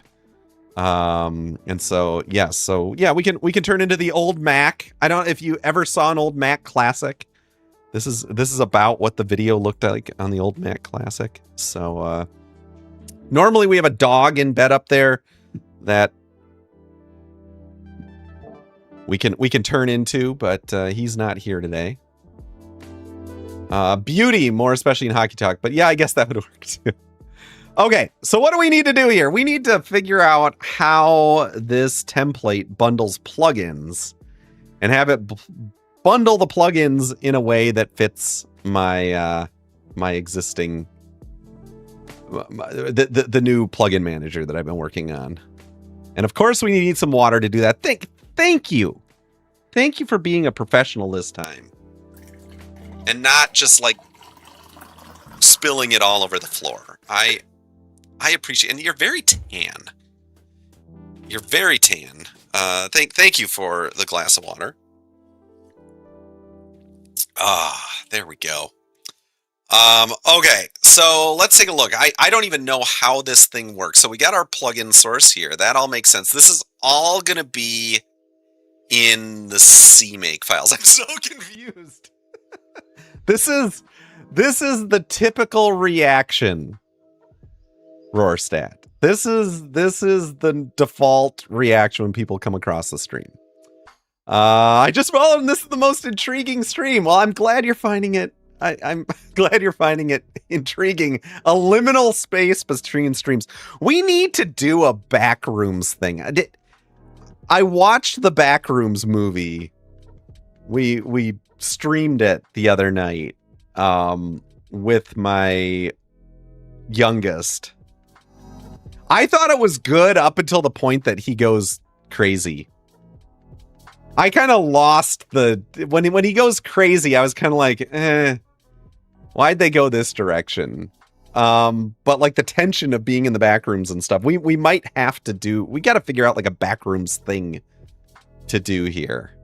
Because that would be kind of fun.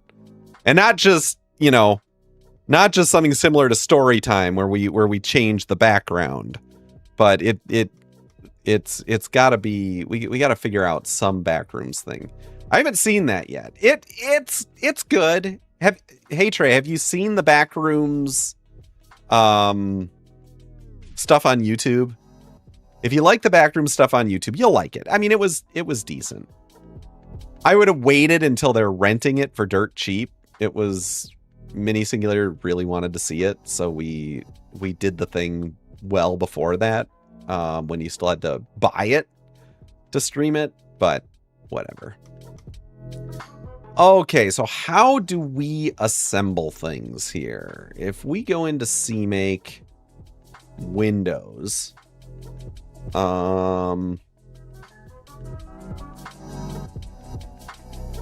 we do have, oh, you know what? We're going to,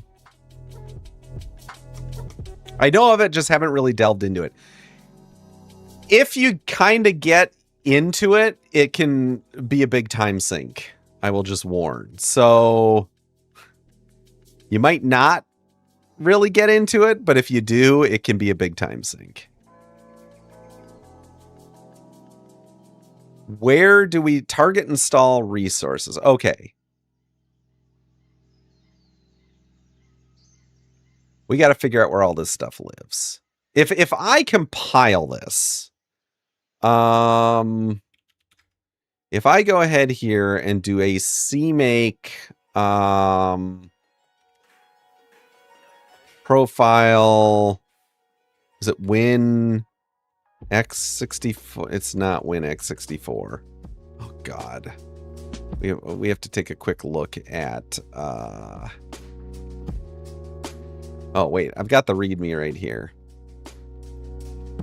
Quick start. Here we go. We'll just go to the quick start guide. I got to remember how to build this. Oh, so let's bring you over here. Preset Windows X64. There we go. So what we're going to do here, configure build spec. I don't need to configure it, so we're just going to use the defaults for now. We are going to do our preset here. This is going to grab all the OBS stuff. to build the plugin, set up all our files.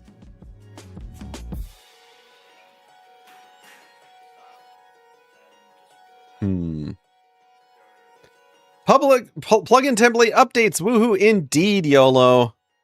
Indeed. I just realized, fellow 24.04 user. In what regard? You're talking about Ubuntu? I think I'm using that for I use WSL2 in this. So, so this is just the supported environments for how you can build a plugin. I use Ubuntu 26 in a virtual machine for building stuff for plugins. Oh, come on. Why are you taking so long? You're not supposed to take this long. Oh, it's building. Oh, yeah. Come on. There we go. Okay, so we built it, and then to gather all plugin files for distribution. Okay. So we can do prefix desired location. So let's just do output. Oh. Cannot find. Why did you not build? Did I skip a step? Oh, I have to build it first. Okay. Sorry, I have to build the thing first. That makes a little bit of sense.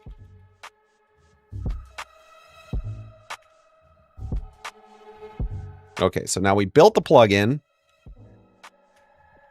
Oh, we're still complaining that we don't... I know we built a bunch of files. There is the output folder. Build 64. Is this broken somehow? Build 64, rel with debug info. Well, here we have render, build with debug info. Oh, but it's trying to grab release.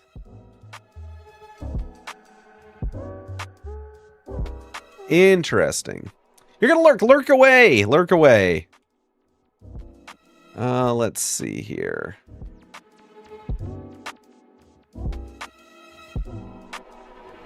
That's interesting. That's a little bit broken. Find plugin files in the prefix location provided in step 5 in a configuration subdirectory. Install build x64 prefix. So why is this trying to...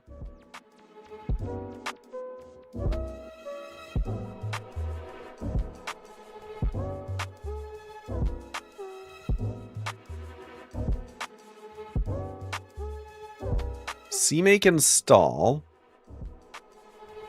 What is CMake install prefix? I think that's the problem. Because it's getting CMake install prefix as...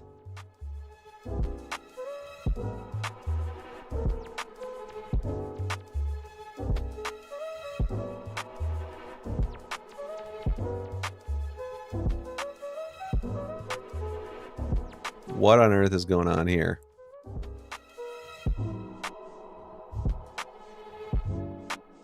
So this should be installing to output.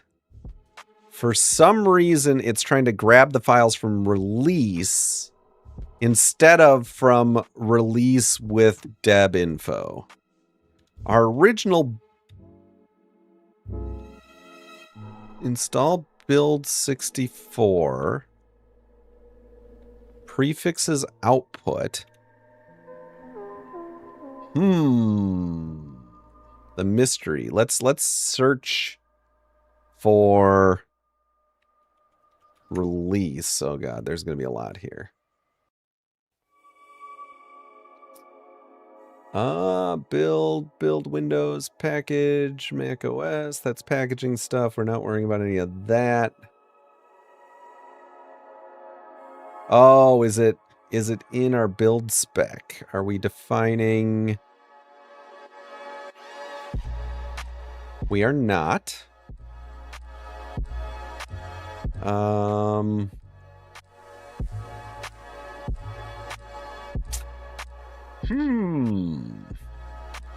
Somewhere in the files it's generating, it's getting the wrong prefix.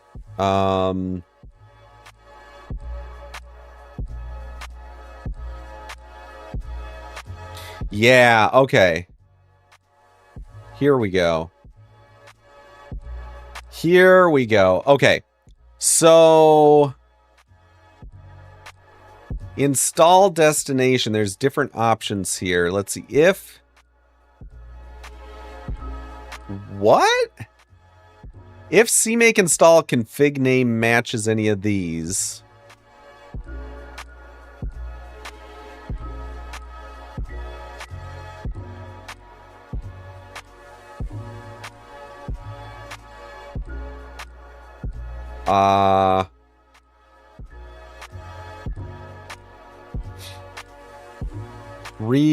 Rel with deb info. Okay, so this is a regex to match rel with deb info. So for some reason, CMake install config name is getting set to release, not to rel. Yeah, there we go. It's right there. So where does this get set? Oh, no. CMake install config name. Here we go. If not defined,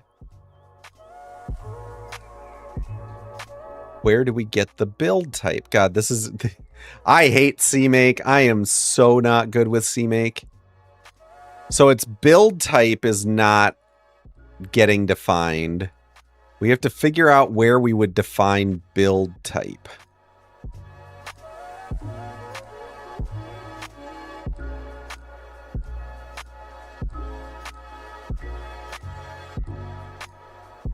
Where does build type get set?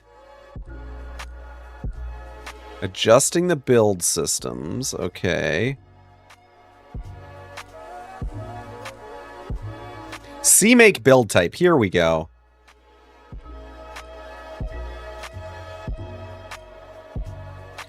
So that's a Ccache or a cache variable. Okay, I think I know where we can at least change this to get this to build properly. So I can see the format it builds in and go from there.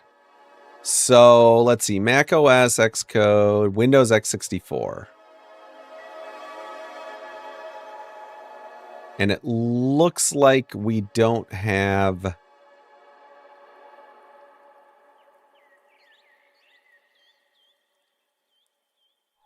Do we not have that for Windows? Condition generator warnings. Yeah. Oh, wait a second. Windows CI. Okay, let's add it quick.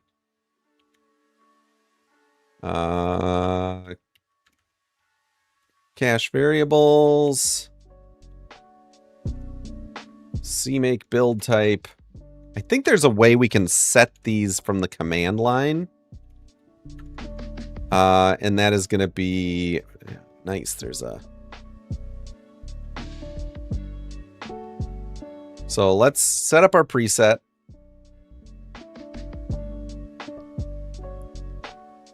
And then we're going to go ahead and make it do the thing. Manually specified variables were not used by the project. Oh, but maybe it'll be used when we do install. Oh, we have to build first.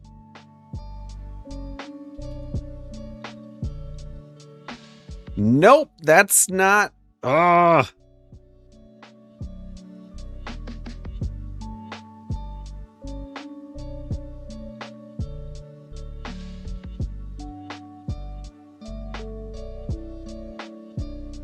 Maybe we have to do preset Windows x64 here. Ignoring extra... Really?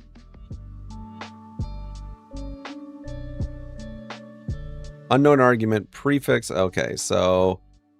Obviously that's not the way to do this. Thank goodness for keeping the regex streams readable. Is regex ever readable? No, I think it's dash. It's dash. It's just, it's not loading in our build type for some reason. And I don't know why.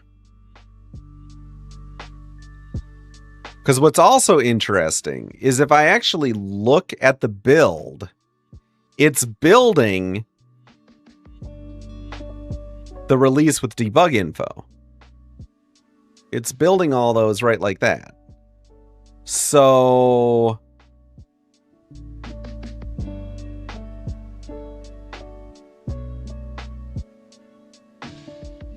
So why is the building to release with debug info, but the install is grabbing a variable as if it were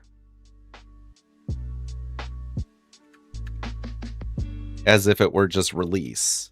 That's the part I don't understand.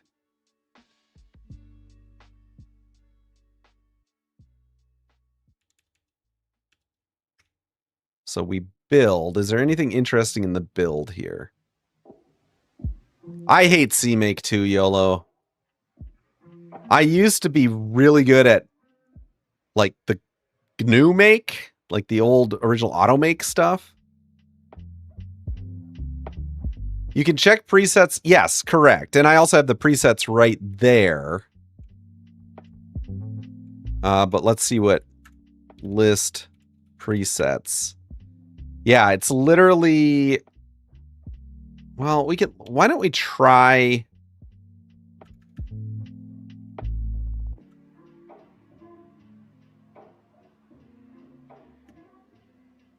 Let's just try the CI version and see if that does anything interesting. Gonna hop out. Have a great... Hey, thanks for dropping by. Have a wonderful day. Okay, so we're gonna then say build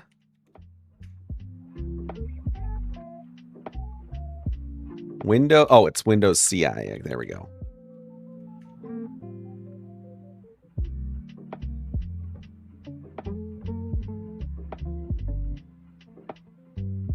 Copy plugin template to...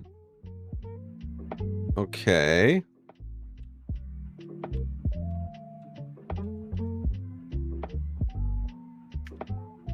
And it's still this... I think it's this install that's broken. Because again, it's defaulting to release. This is doing everything as release with debug info. So I even saw up here. Where's it copying this? Plugin template resources to render. Yeah, so it's copying it to this directory. So somehow the install is messed up. Where does install live? That lives in build 64. Is that like a newly generated file, or if not defined, install prefix?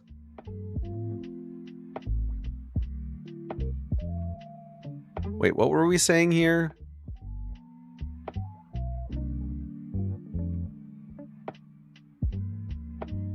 Should we build first passing a release config? I don't even know how to pass a release config because these presets don't have the config in them at all.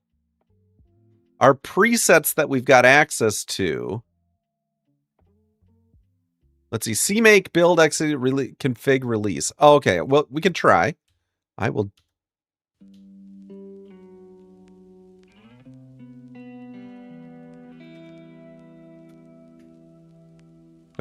I did it backwards again.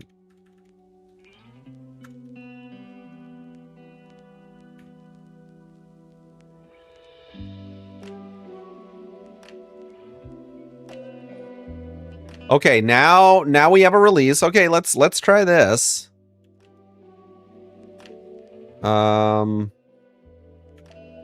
Okay, so that actually worked. That actually worked. So now if we look in output, we got our plugin template, we got bin 64 and data. Okay. There we go.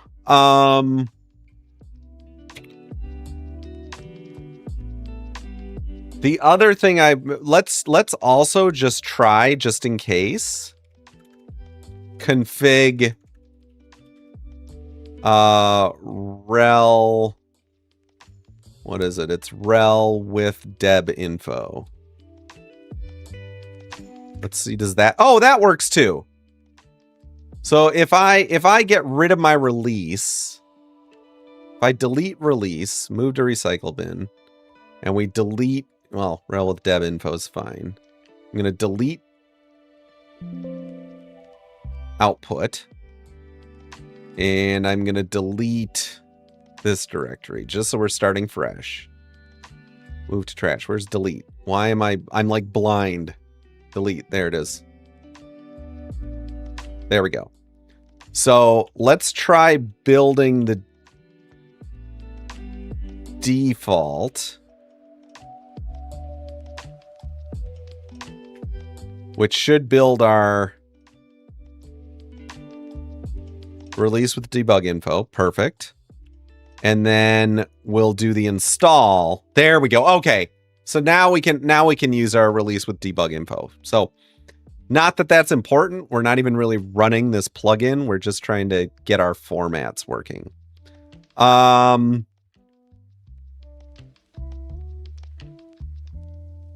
One question here.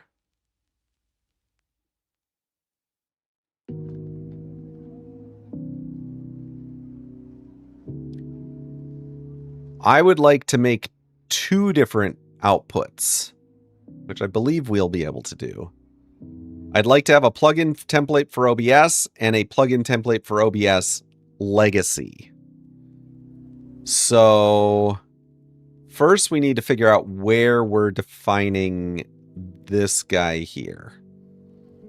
So install configuration, install component. Where do we define what goes where?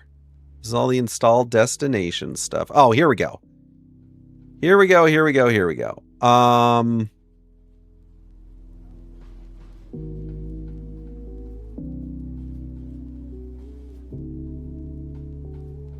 So here what we can do is we can just get rid of both of these. Oh, this is generated, isn't it? This has got to be generated. Because this couldn't be hard-coded. So we got to figure out what generates our CMake install file.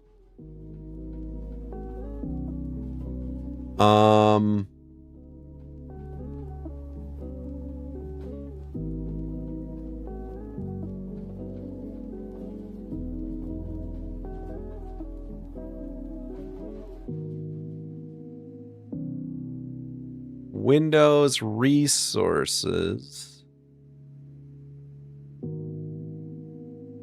Oh, this drives me crazy. Okay. I don't think it's going to be in build spec. No. Compiler config. I don't think it's going to be there. Defaults.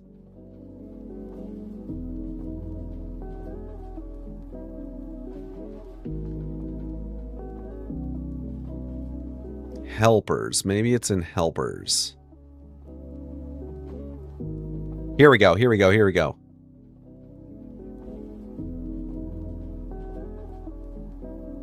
Target bin 60. There we go. Okay.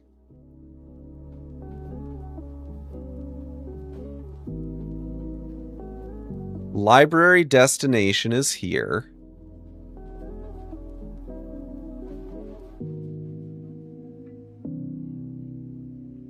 And then somewhere we're also going to have our config files.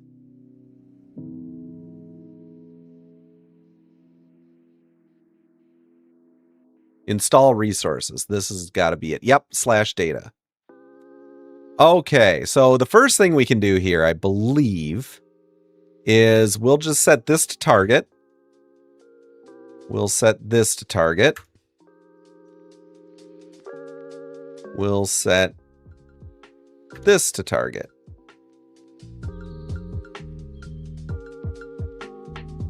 And that should be good there. Then down here for our resources. Oh, we have to get the name.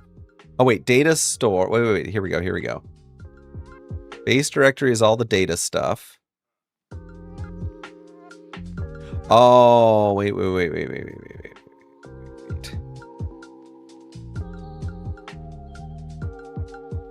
Hold on.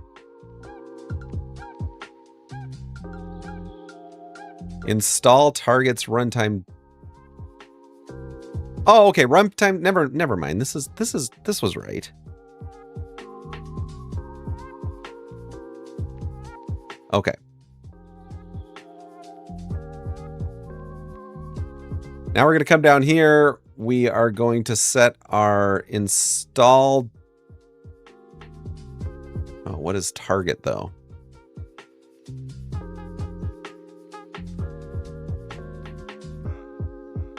For each data file in the thing, output variable relative path. Get relative path parent.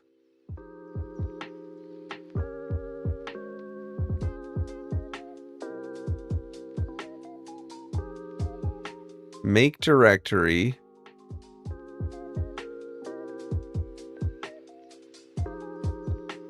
Where is it? Bin and oh, so it is. Never mind. This actually is the format I need. God, I don't have to touch any of this. So if I go here, if I go ahead now and we're going to delete our output directory, we are going to set up our preset. And then we'll build it and install it.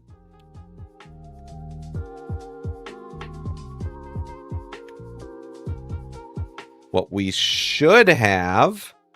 Yes. Okay, that's exactly what we want. So we have plugin template for OBS.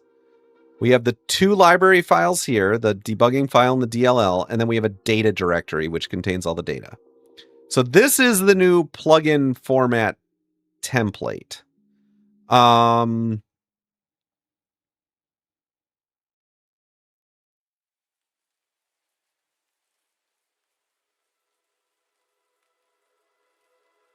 Yeah, this is the new plugin format template. We now need to rewrite the installer stuff. Oh, that's going to be fun. And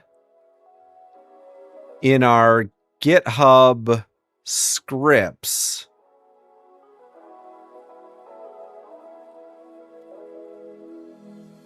there's several things we're going to package up. We want to set this up to... Yeah, we're going to need to archive a normal version and a legacy version. Where does the 32 plugin get compiled? So, Chozilla, I believe you still compile everything. Like, we haven't touched any of the Linux stuff. On Windows OBS no longer supports 32-bit. It's now all plugins have to be 64-bit, which was part of why we changed the structure. Just kidding. Got it. Okay. Oh, sometimes when I'm like blinders on, heads down, trying to get output to work, I I don't catch the humor, but I appreciate it. DJ 506 with two of my favorite emotes, the Pac-Man and the Ghost. Evil Grin should have been the indicator. Oh, that's what Chazilla. I thought EG was, for example. That's what I thought of with the EG. I was thinking you were saying, for example, you know, the 32-bit plugin. Got him.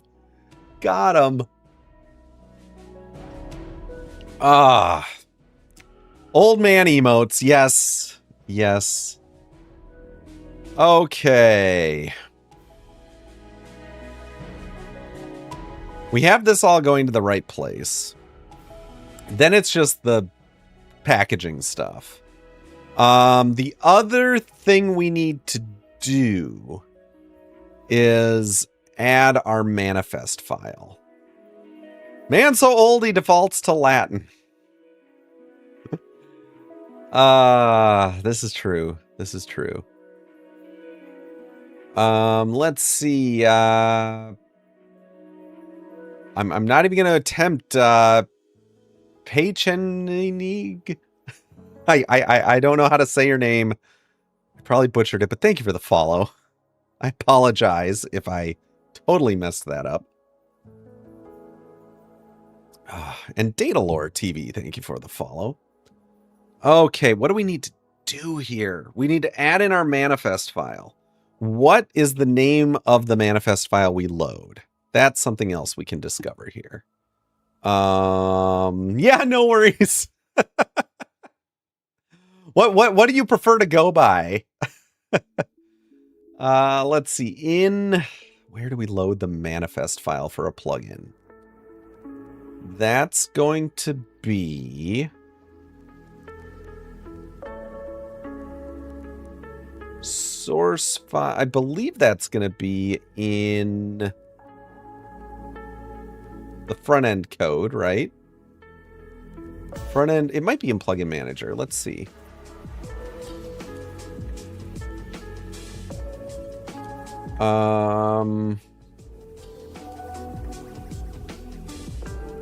Get config file path if exists modules file. Oh no, this is just loading in the modules file.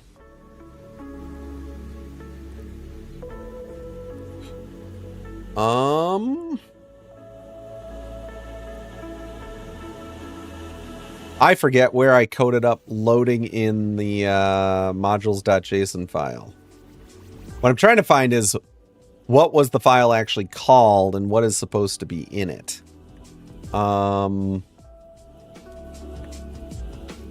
So it doesn't live there. It must live. Let's just do a search for manifest. I think we called it manifest. No, it's not even going to be there. I hate searching in Visual Studio Code. It never works for me. This is going to be so bad. Here's what I do when I need to search in the OBS Studio Code. I open up the repo on GitHub. How bad is this, chat? And I hit the period key to open up Visual Studio. Yep, we can allow that. That's all fine. Yes, we'll log in as me. That's all fine. And then I search here because it's so much easier. Nope, that wouldn't be it. Updater, that wouldn't be it. It is. It's manifest.json.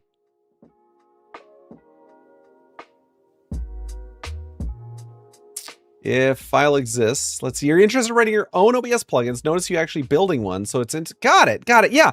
Feel free to ask as many questions as you want. We love questions around here. So, URLs.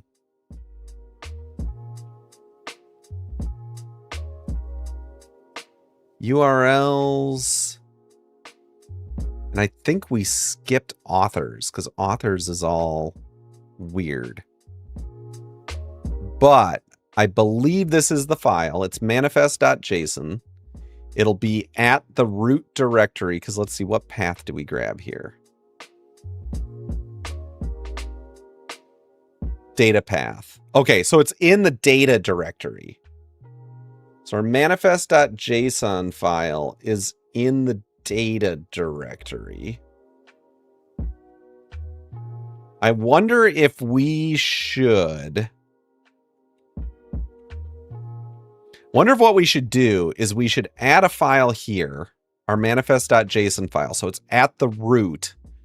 And then we copy over data and we copy the manifest file to the data directory. That way your manifest file's right next to your build spec and everything. Any useful links to start? You have a Java background, basically web developer. Writing plugins for OBS would mean using C or C++. Yes. So the first place I would start looking would be actually the repo that we're working on right now, which is the OBS official plugin template, which gets you set up with a basic hello world plugin. All it does is say essentially hello world to the, plugin loaded successfully to the log. The link for that is, I will get you a link here. It is right here, and there's a wiki that walks you through some of it on this repo. Second, I would start looking at, figure out what kind of a plugin you want to work on. I would recommend starting with just a plugin that does a simple filter on a source, right? That's kind of your lowest barrier to entry. So look up some other plugins that are filters on sources. Trying to think of which would be my most simple plugin to look at for that.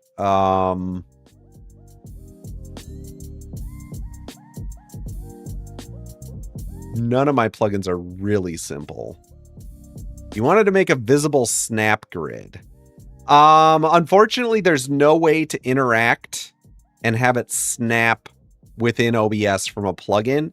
If you just want to make a grid, that can be done pretty easily. I'm actually, in my list of things to do this year is an OBS generators plugin, and it would generate different things like a grid or Venetian blinds or shapes or something like that. But being able to snap to it, unfortunately, isn't possible. What I might recommend for you if you want to start with a filter, which of my plugins would be the easiest?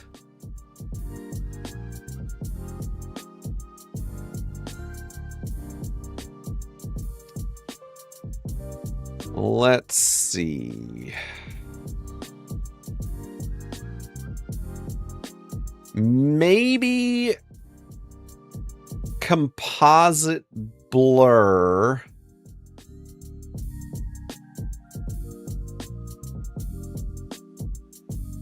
And looking at one of the simpler blur filters. Because the problem with composite blur is a lot of the blur filters are multi-stage filters, which add quite a bit of extra complexity to them. Maybe stroke, glow, shadow?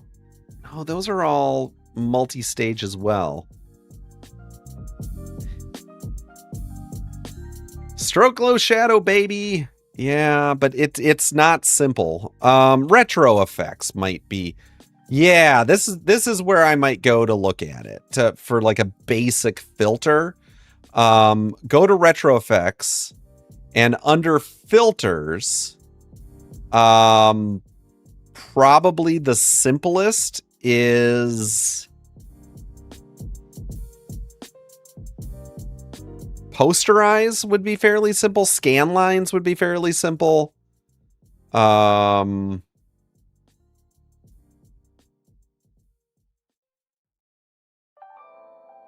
or chromatic aberration is real simple.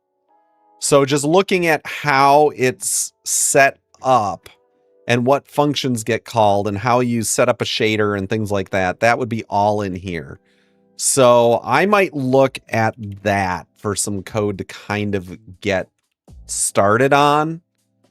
How it gets integrated is a little bit complicated, but you could get the idea behind here's how you pass your values to your effect. Here's how you load the effect. Things like that. You want to build a plugin which applies a blur mask on a source, but a bit smarter than just a static XY block. I want a smart recognition built on top of a real-time blur applied that you define with some pattern matching. That is going to be a lift. I will just say that's going to be a lift. And my advice would be, as always with programming, start simple. Get the basics down. The tough part is going to be the recognition, because you have to extract frames and then send that through some code to do the recognition. And the frame extraction being done in an efficient way is not super, super easy. The other thing I might recommend going down that route would be try not to reinvent the wheel with something like blur. Blur algorithms are actually a bit tricky to do right. I would put your focus on the image recognition and would probably use something like composite blur along with a general image recognition plugin that can move the blur mask that composite blur does for you. Yeah, so that's what I would do. I would, one area that's probably a little bit lacking is a plugin that does that image recognition. That said, some of that is, a lot of it already exists. What kind of image recognition do you want to do? If you're trying to do like facial image recognition, it's all already built and you can do it without building your own plugin, which might be the easiest way to do it. So if you look at like this effect here,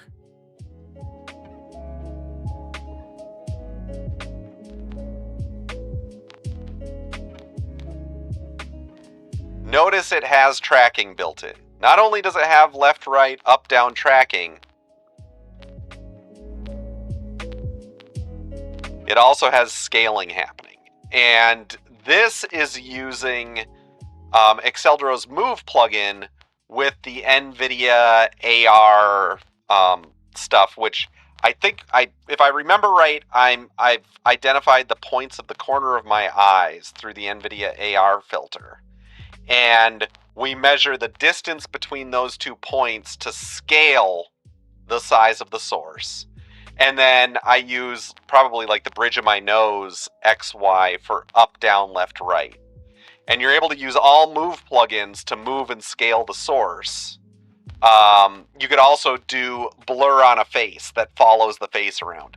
I don't have it active right now. I used to have a bleep filter that would bleep out a swear, you'd have to hold it down and it would bleep out what you were saying, and it would cover your mouth with a blur. So there's a lot of ways to layer these things up in existing plugins. Roy had a pretty good object detection. You could probably fork it. The problem with the object detection, the way Roy updated where the object was very inflexible. I always wanted to fork that plugin and bring it into like the Move plugin. So, great implement. There's that one. Code Rushed coming in with the raid. How are you doing? I feel like a lot of the plugins are not available to you. I know, Chozilla. It's hard. I want full Linux support for all my plugins. I really do. And I know some of the like AR stuff with Move is not available necessarily in Windows. It sucks. It's hard. Code Rushed, how was your stream? If anyone isn't following Code Rushed, you need to do so. Code Rushed has an absolutely off the hook special effects stream, and you will absolutely love it. Absolutely love it. No AR in Linux. Ah, that sucks. That sucks. I want people to have like cool effects on Linux, so people go to have the 100%. I'm with you. Another example of tracking is this plugin.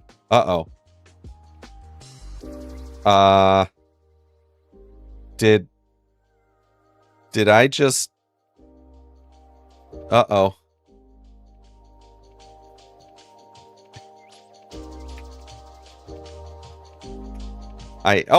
am. That was wild. That was wild. I literally, like... I tried to... Let's see if it does it again. There we go. So, notice the eye tracking. Notice the eye tracking. The flames in my hair, they're not just a layer over the top. As I move, they move with me. And there used to be, it's kind of broken now, but it used to be that these flames kind of were coming off me and would like wave and stuff as I went. So all of that is done using the NVIDIA AR stuff. And if I take the glasses off, then it's even better. And then we can go away. RTX. Yes, it does. I think it does require an RTX video card. I've had OBS absolutely lose its mind like that too. Yeah, it happens. It happens. I wish I can have a lightning effect. You can lightning. There are ways to do. I should do a lightning deal. I can see how this one might be a GPU murderer. It absolutely is. You are coming from a beautiful place. I'd like to go there. What's up? You know, this function here could use a bit more clarity, like a map through a forest. Some refactoring would help navigate through its logic easier than a well-marked trail. Hold on.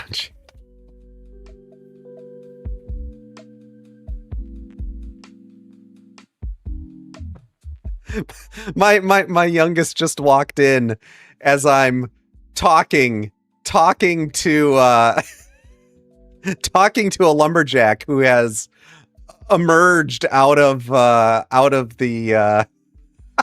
behind me, except, you know, that because of the portal, it's oh boy, it's not. Oh God, what do you want now, sir? What? I need to know if you're okay. Good God, man. I was walking by and I heard someone in distress. Yeah? It almost sounded like someone was backseating. No backseating. In the 1972 streaming addendum of the Universal Building Code, in section 427, unauthorized backseating by chat during any code stream is a Class E violation. No, I was just... Sir, do you want me to step in? No. Do you want me to press charges? Just go away, man. Are you sure? Yes, there was a little black flicker. The portal does that sometimes slightly. Section 6019 states that I can't issue a citation unless you request it. But I can't stand coding when I'm in this place because I feel disgrace because you're all in my face. Press charges. You don't want him coming after you, Code Rush, and he clearly has his eyes on you, so you're ridiculous, man. Yeah, my youngest walks in and he sees me like talking into space next to me. Mommy's talking to invisible people again. Oh, this is what makes it fun, chat. This is what makes it fun. Well, we got a little done. Hey, T-Script type time. How you doing? How is the typing of script with the tea time going on? Good to see you, man. It's been a while since we've seen you here. I hope all has been well with you. Woof. So, yeah, we survived here. We do need to look at, I am going to, I am going to go ahead and add... Oh, God, where's the file? Here we go. We're going to add a new file to the root directory here. Where did you go? New file. And we're going to call you manifest.json. And our git ignore. There we go. So we don't want to ignore manifest.json.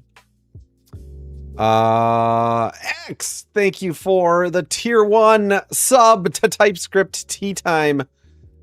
Thank you very much, X. That is so kind of you. Absolutely appreciate it. All of the stuff goes into my very tiny little budget for writing plugins. Although I probably shouldn't admit this, but it's not like I'd stop doing the plugin work if y'all didn't sub. But I do 100% appreciate it. I do have to renew my plugin certs this year. I'm trying to figure out the best way to do that. It's a nightmare. The software certs are such a pain in the rear. I feel like now is the right time to add a mandatory build Flatpak step to the new process. Yeah, we're trying to figure out, none of it'll be mandatory, but I want it to be built in and default to build Flatpak, and then people can default out of it if they want to, because you do have plugins. I've got a plugin right now, a particle effects plugin, that I absolutely cannot find a way to make it work for Linux or Mac OS. It's because of how we use the DirectX pipeline in Windows, and I'm able to insert a compute shader, but it doesn't seem to be possible to insert a compute shader in an OpenGL or Metal renderer at this point. So I need the ability to release, if I ever release that plugin. It's very broken in its own right. Oh my God, Theo, you subscribed too. Why am I not seeing subscriptions coming up? I hope I didn't miss any. Theo, thank you very, very much for the resub there. 20 months. That's just absolutely wild. Have you ever asked Elgato for cert sponsorship? You know, I have not. I have asked Elgato for sponsorship, and instead they gave me a job, so I can't complain. Instead, they became a client of mine. And it's not even so much the cost of the certificates, it's the hassle. These certs are such a pain to like renew and set up, and it's just it's gross.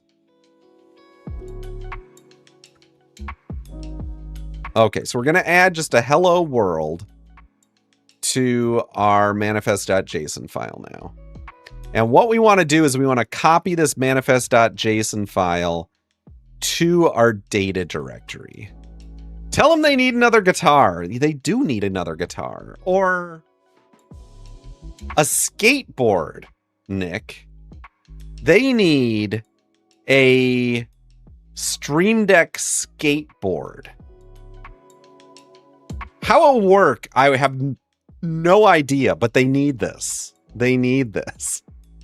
You need to do like a big kickflip and hit the button while it's in the air and then land it, right? So then it needs to be wireless. Whoa, what is that behind you, man? What's up, dude? What's up? Well, that code's tighter than a new set of flannel shirts, eh? Mm-hmm. It's got a solid structure and a smooth execution that's a pleasure to work with. You know, you always make me feel good. You always make me feel good, LJ. Foot pedals, yes. Let's see here. Okay, so we add hello world here. This is the last part I want to do today. And now the geese come in and honk at you. You know, Dimitri, we had some pretty pissed off geese living in our yard for a few weeks earlier this summer. If you don't lock your door, more people will come in. Oh, people come in and out all the time. What great comments about Hello World. We had some very angry geese in our yard. They had the baby geese. And now we have a huge flock of turkeys. There's like 4 mama turkeys and probably 20 or 25 baby turkeys. And we let the dogs out to chase them because the babies can fly. And Ollie is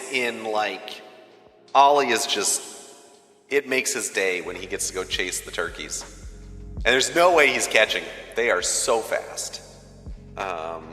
Who let the dogs out? Indeed. Okay, let's get this part done because I gotta get lunch. I'm getting hungry, y'all. We're gonna go into our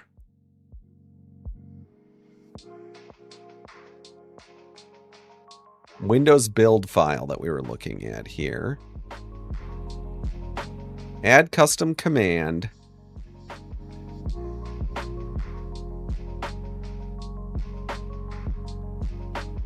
Okay, so this is to copy that directory. And then I want to copy...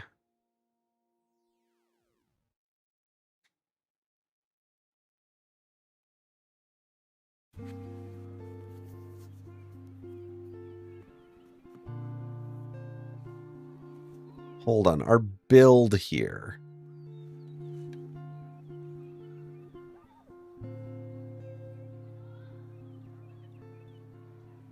Interesting. So... Oh, that's so this can run. We also need to copy the file to here. And this file needs to be... Oh, boy. Okay, so no, wait. Here we go. Here's the runder.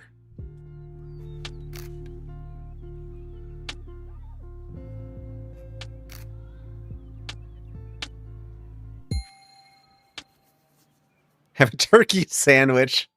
You have an idea for a mic with a Stream Deck embedded into it that you want a strip module for it instead of a grid. So you're stuck. Ah, that is tough, Nick. That is tough. No,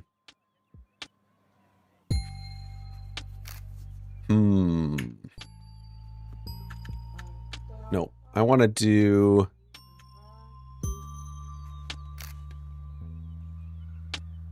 How do we install an individual file? Speaking of lunch, coffee is calling. Have a good coffee, Dimitri.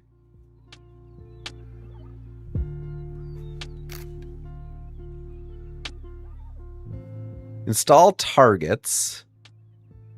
Runtime destination, library destination.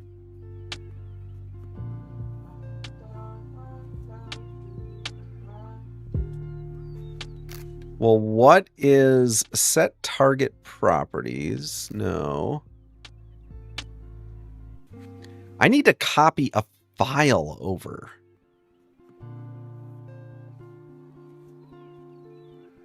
CMake command E copy directory.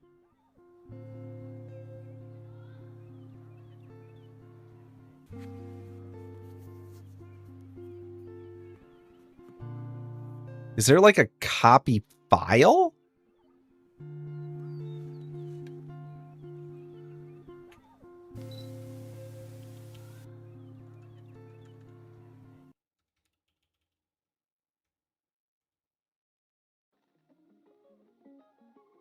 Let's see. So we're going to do CMake command. Is there just a copy? And it's going to be CMake current source directory slash what are we going to do? This is going to be manifest.json.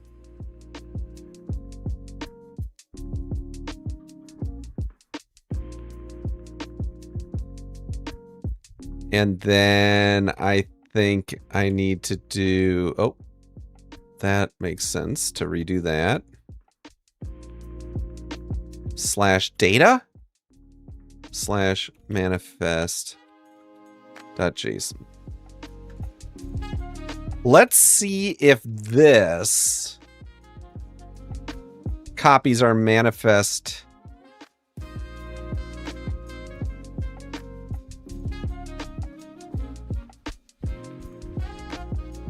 Oh, crud.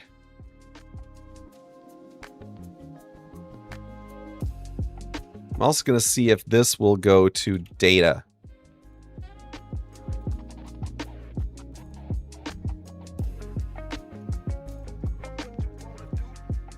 Let's see what happens here.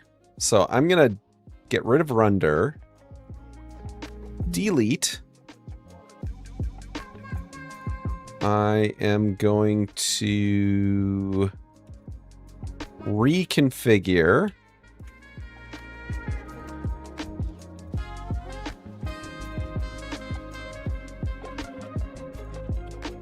And I think build is the one that makes this. Okay. What do we got now? Render. Okay, nice. So we got our data directory. Although it did also make this directory, which we don't need. And data now contains manifest.json. Okay, good. Oh, and this is to make the directory here.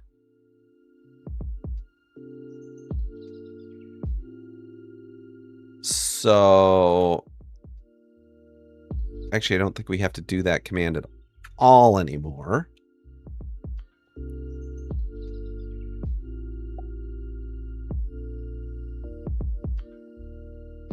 Target add resource.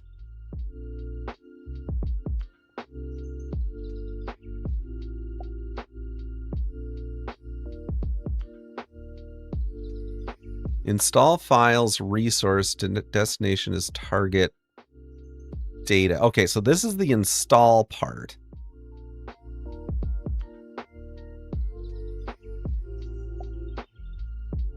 So it looks like wherever we call target add resource, we need to just add in our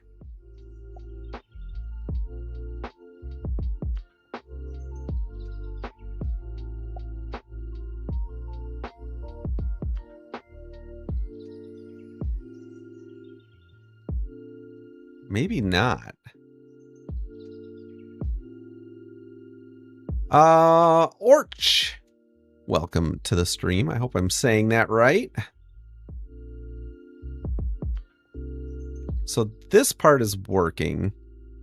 Oh, install files, resource dest. Ah, there we go.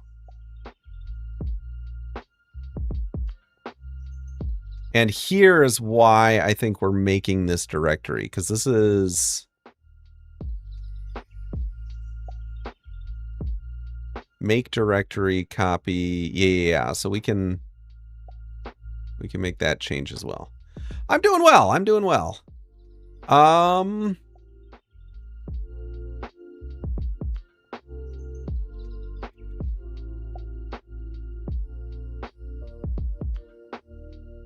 So somewhere we've got target add resource. Let's search for, where do we call target add resource? And it doesn't, are we using it anywhere? It looks like this is never used. God darn it.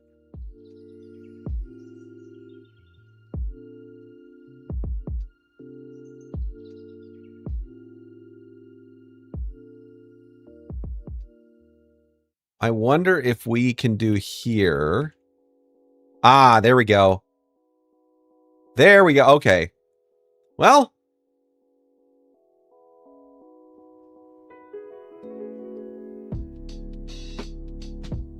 Sure thing. Ask away. Let's see if this does. I'm letting AI do the thing, but we'll go here. We will once again delete our compiled stuff. We will go to here. We will delete you.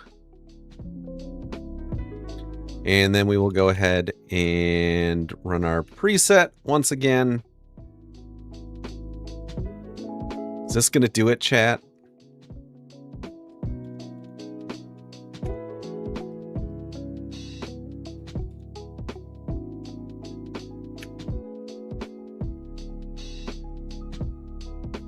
Output, data, manifest. We got it.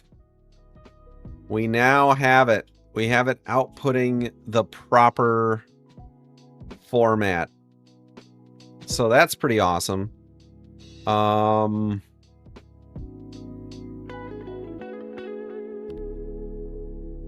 this looks like it built correctly.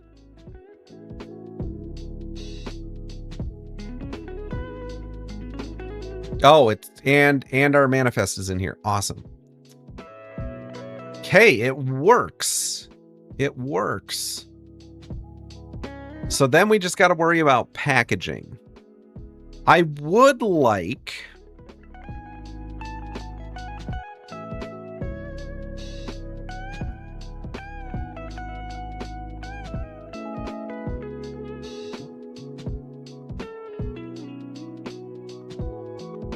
Stony Eagle coming on in with the 20 Raiders. How was your stream, Stony? I hope it went well. I hope your stream went absolutely fantastic. Welcome on in, Raiders.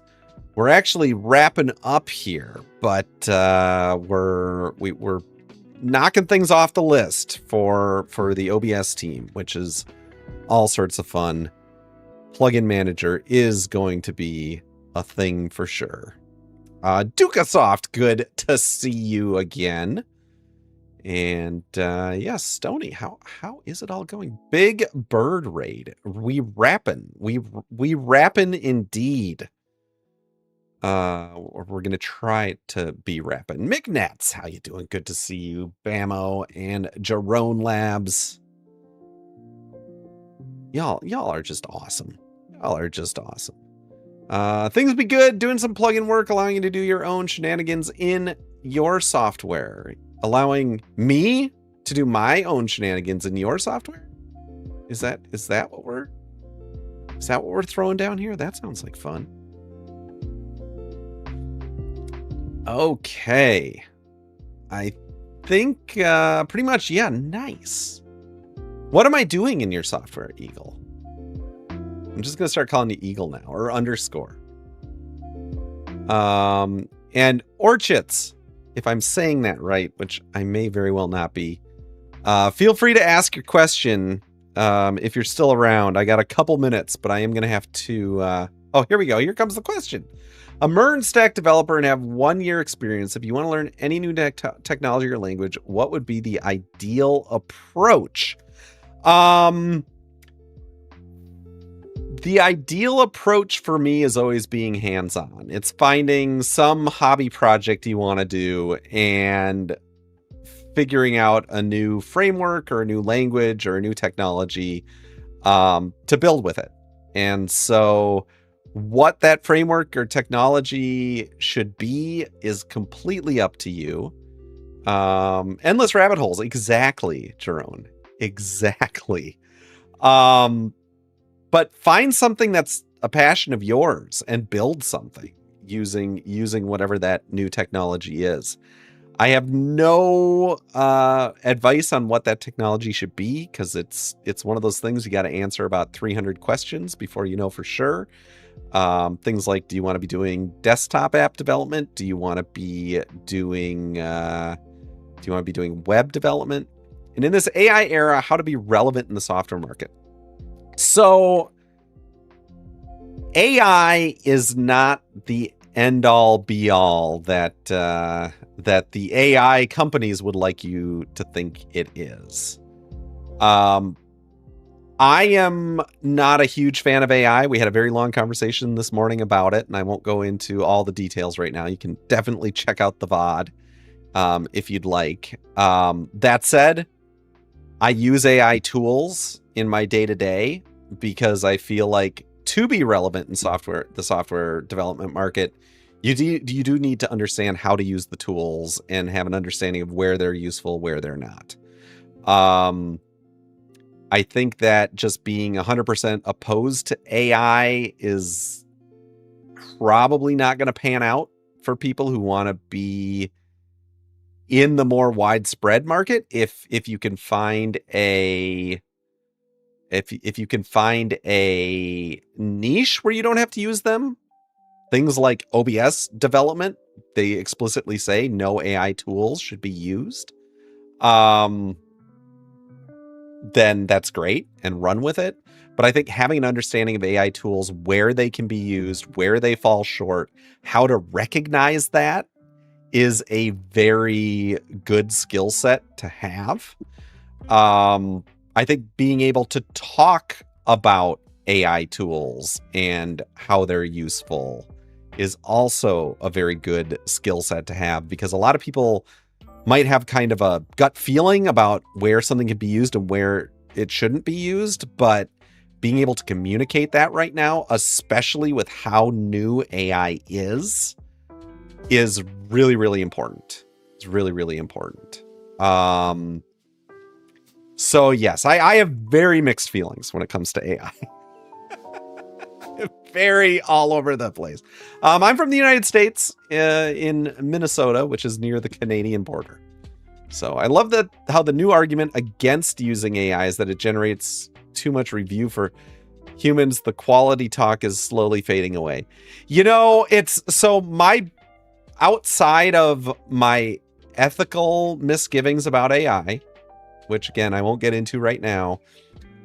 The one big gotcha I have found with AI, especially when it comes to anything more complex, is the bugs and the issues it tends to create in many cases are very subtle and hard to find and hard to diagnose and fix.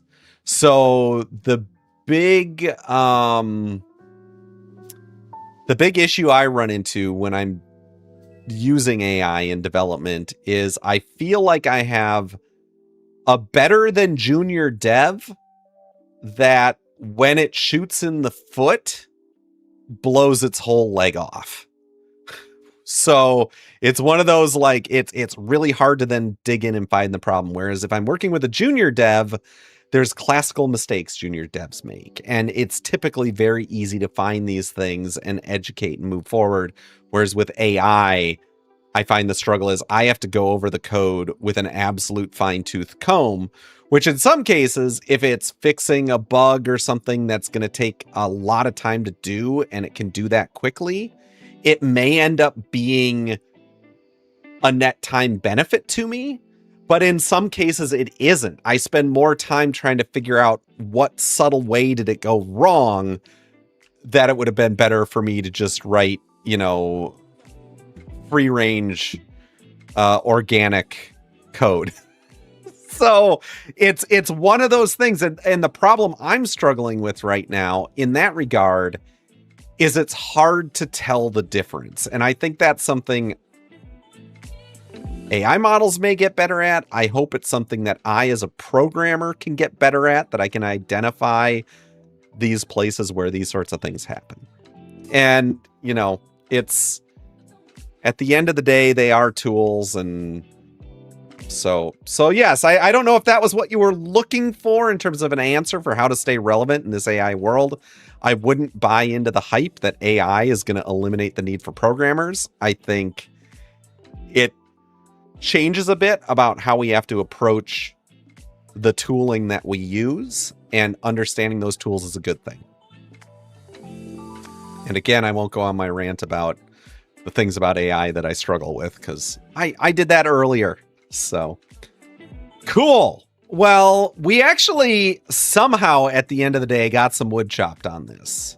You said AI is not allowed in OBS development. Does that have any impact on plugin development? I assume that only applies to plug. Yeah. So Clint, the issue, there's a couple issues with OBS and AI. For core contributions to OBS, they don't want any AI. And I think a big part of that is trying to combat the just deluge of slop AI contributions. There's also the core team of OBS has moral misgivings of a lot of AI use, which I agree with and, feel a lot of those myself.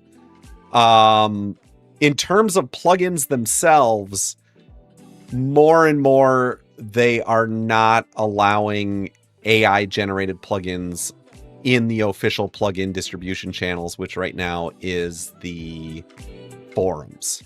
And that is twofold. One, AI does not yet understand the boundary between the publicly intended APIs in OBS and non-publicly intended APIs. And because all the source is open source, you can't keep a developer from using a lot of those calls. They have to sort of be public, but they're not in the documentation and they're not intended to be used by plugins. And so a lot of times you get these plugins that are doing things in OBS that aren't intended for plugins to access, and they're causing issues. The other issue is there have been some AI generated plugins that have had security implications as well, and they're trying to really buckle down on that. What does AI generated mean here? Someone made it with the help of AI, but takes full. So it's between those two, Chozilla.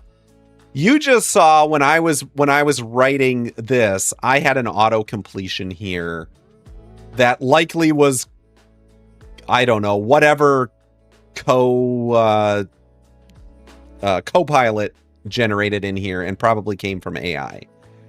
The only reason why I hit tab is because I looked at that line, and that was exactly the line that I was going to write. Like it was predicting from base what's in this file and whatever. I don't believe the OBS team has an issue with that sort of autocomplete that happens from time to time in an IDE.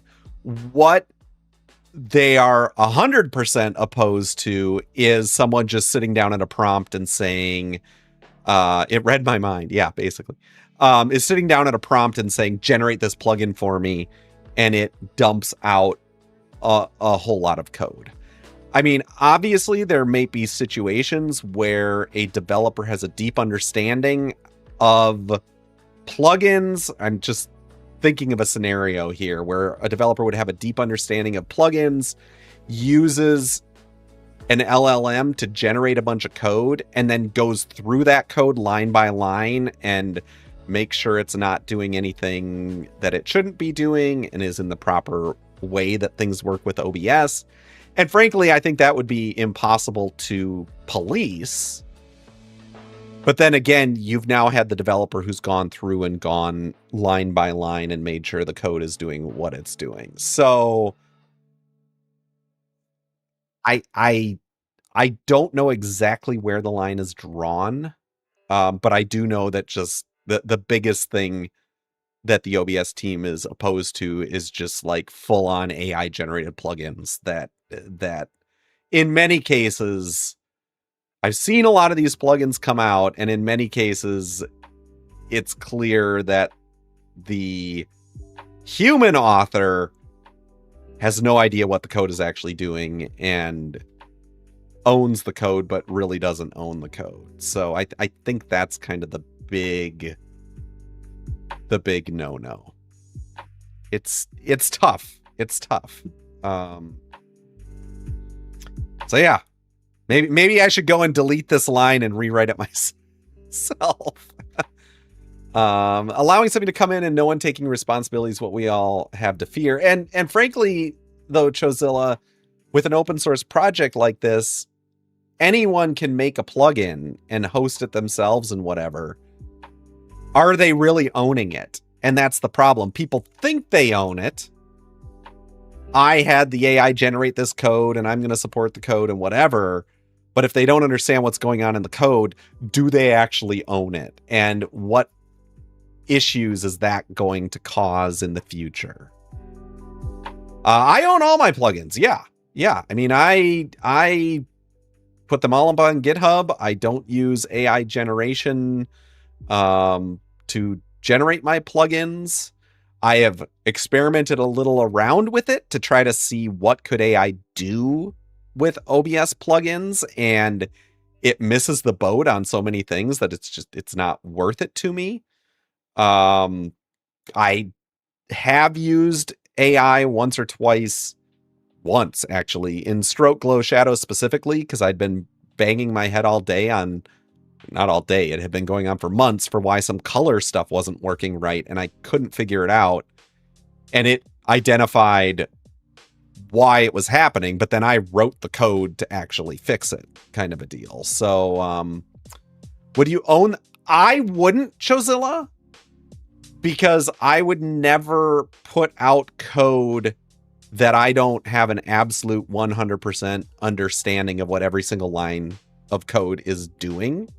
So in that sense, I would be owning that code. I don't mean owning the code in a ownership, this code belongs to me sense. I mean owning the code in I'm putting my name behind that code and I'm able to fix that code should it go wrong, and I understand the code that I'm putting out. That's what I mean when I say own code. And I think the problem you run into are folks who, well, frankly, only vibe code, and they are 100% dependent on the LLM fixing any issues. Is that if you let AI write code, it writes a lot of code, and people are getting tired of oh yeah, 100%. You're building stuff for yourself, mostly HTML, CSS, JavaScript. I do use it. Yeah.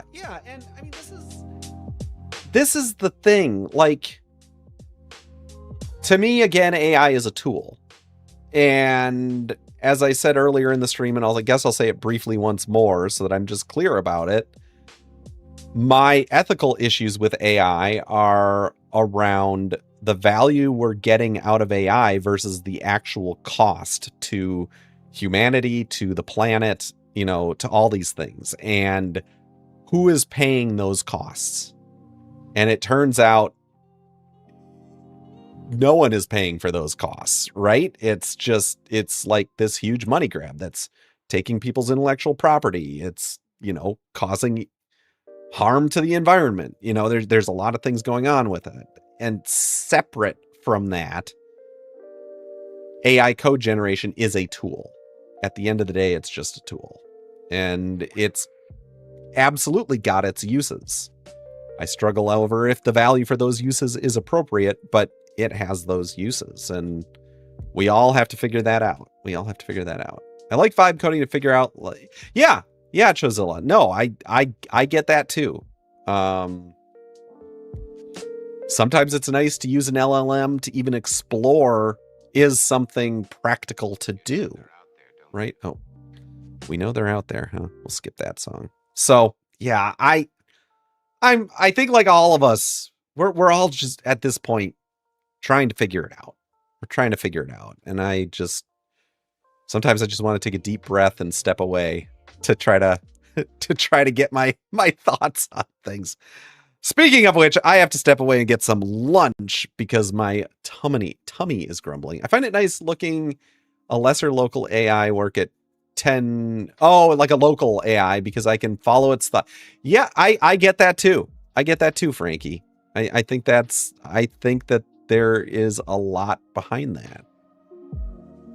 Okay, we're gonna find someone to raid because my tum is now starting to really be like, you need food now, Finite. You're gonna start getting a headache. So let's find someone to raid. While we're doing that, to the folks over at YouTube and Streamplays, thank you all for hanging out.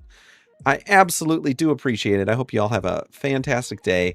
I'm not sure if I'm going to be able to stream tomorrow. I don't know if Mrs. Singularity is working from home or not. If she's not, we'll probably pick this back up and try to finish this project up. But if she is, I probably won't be able to stream tomorrow if she is. So maybe we'll see you tomorrow. If not, have a good one, everyone over on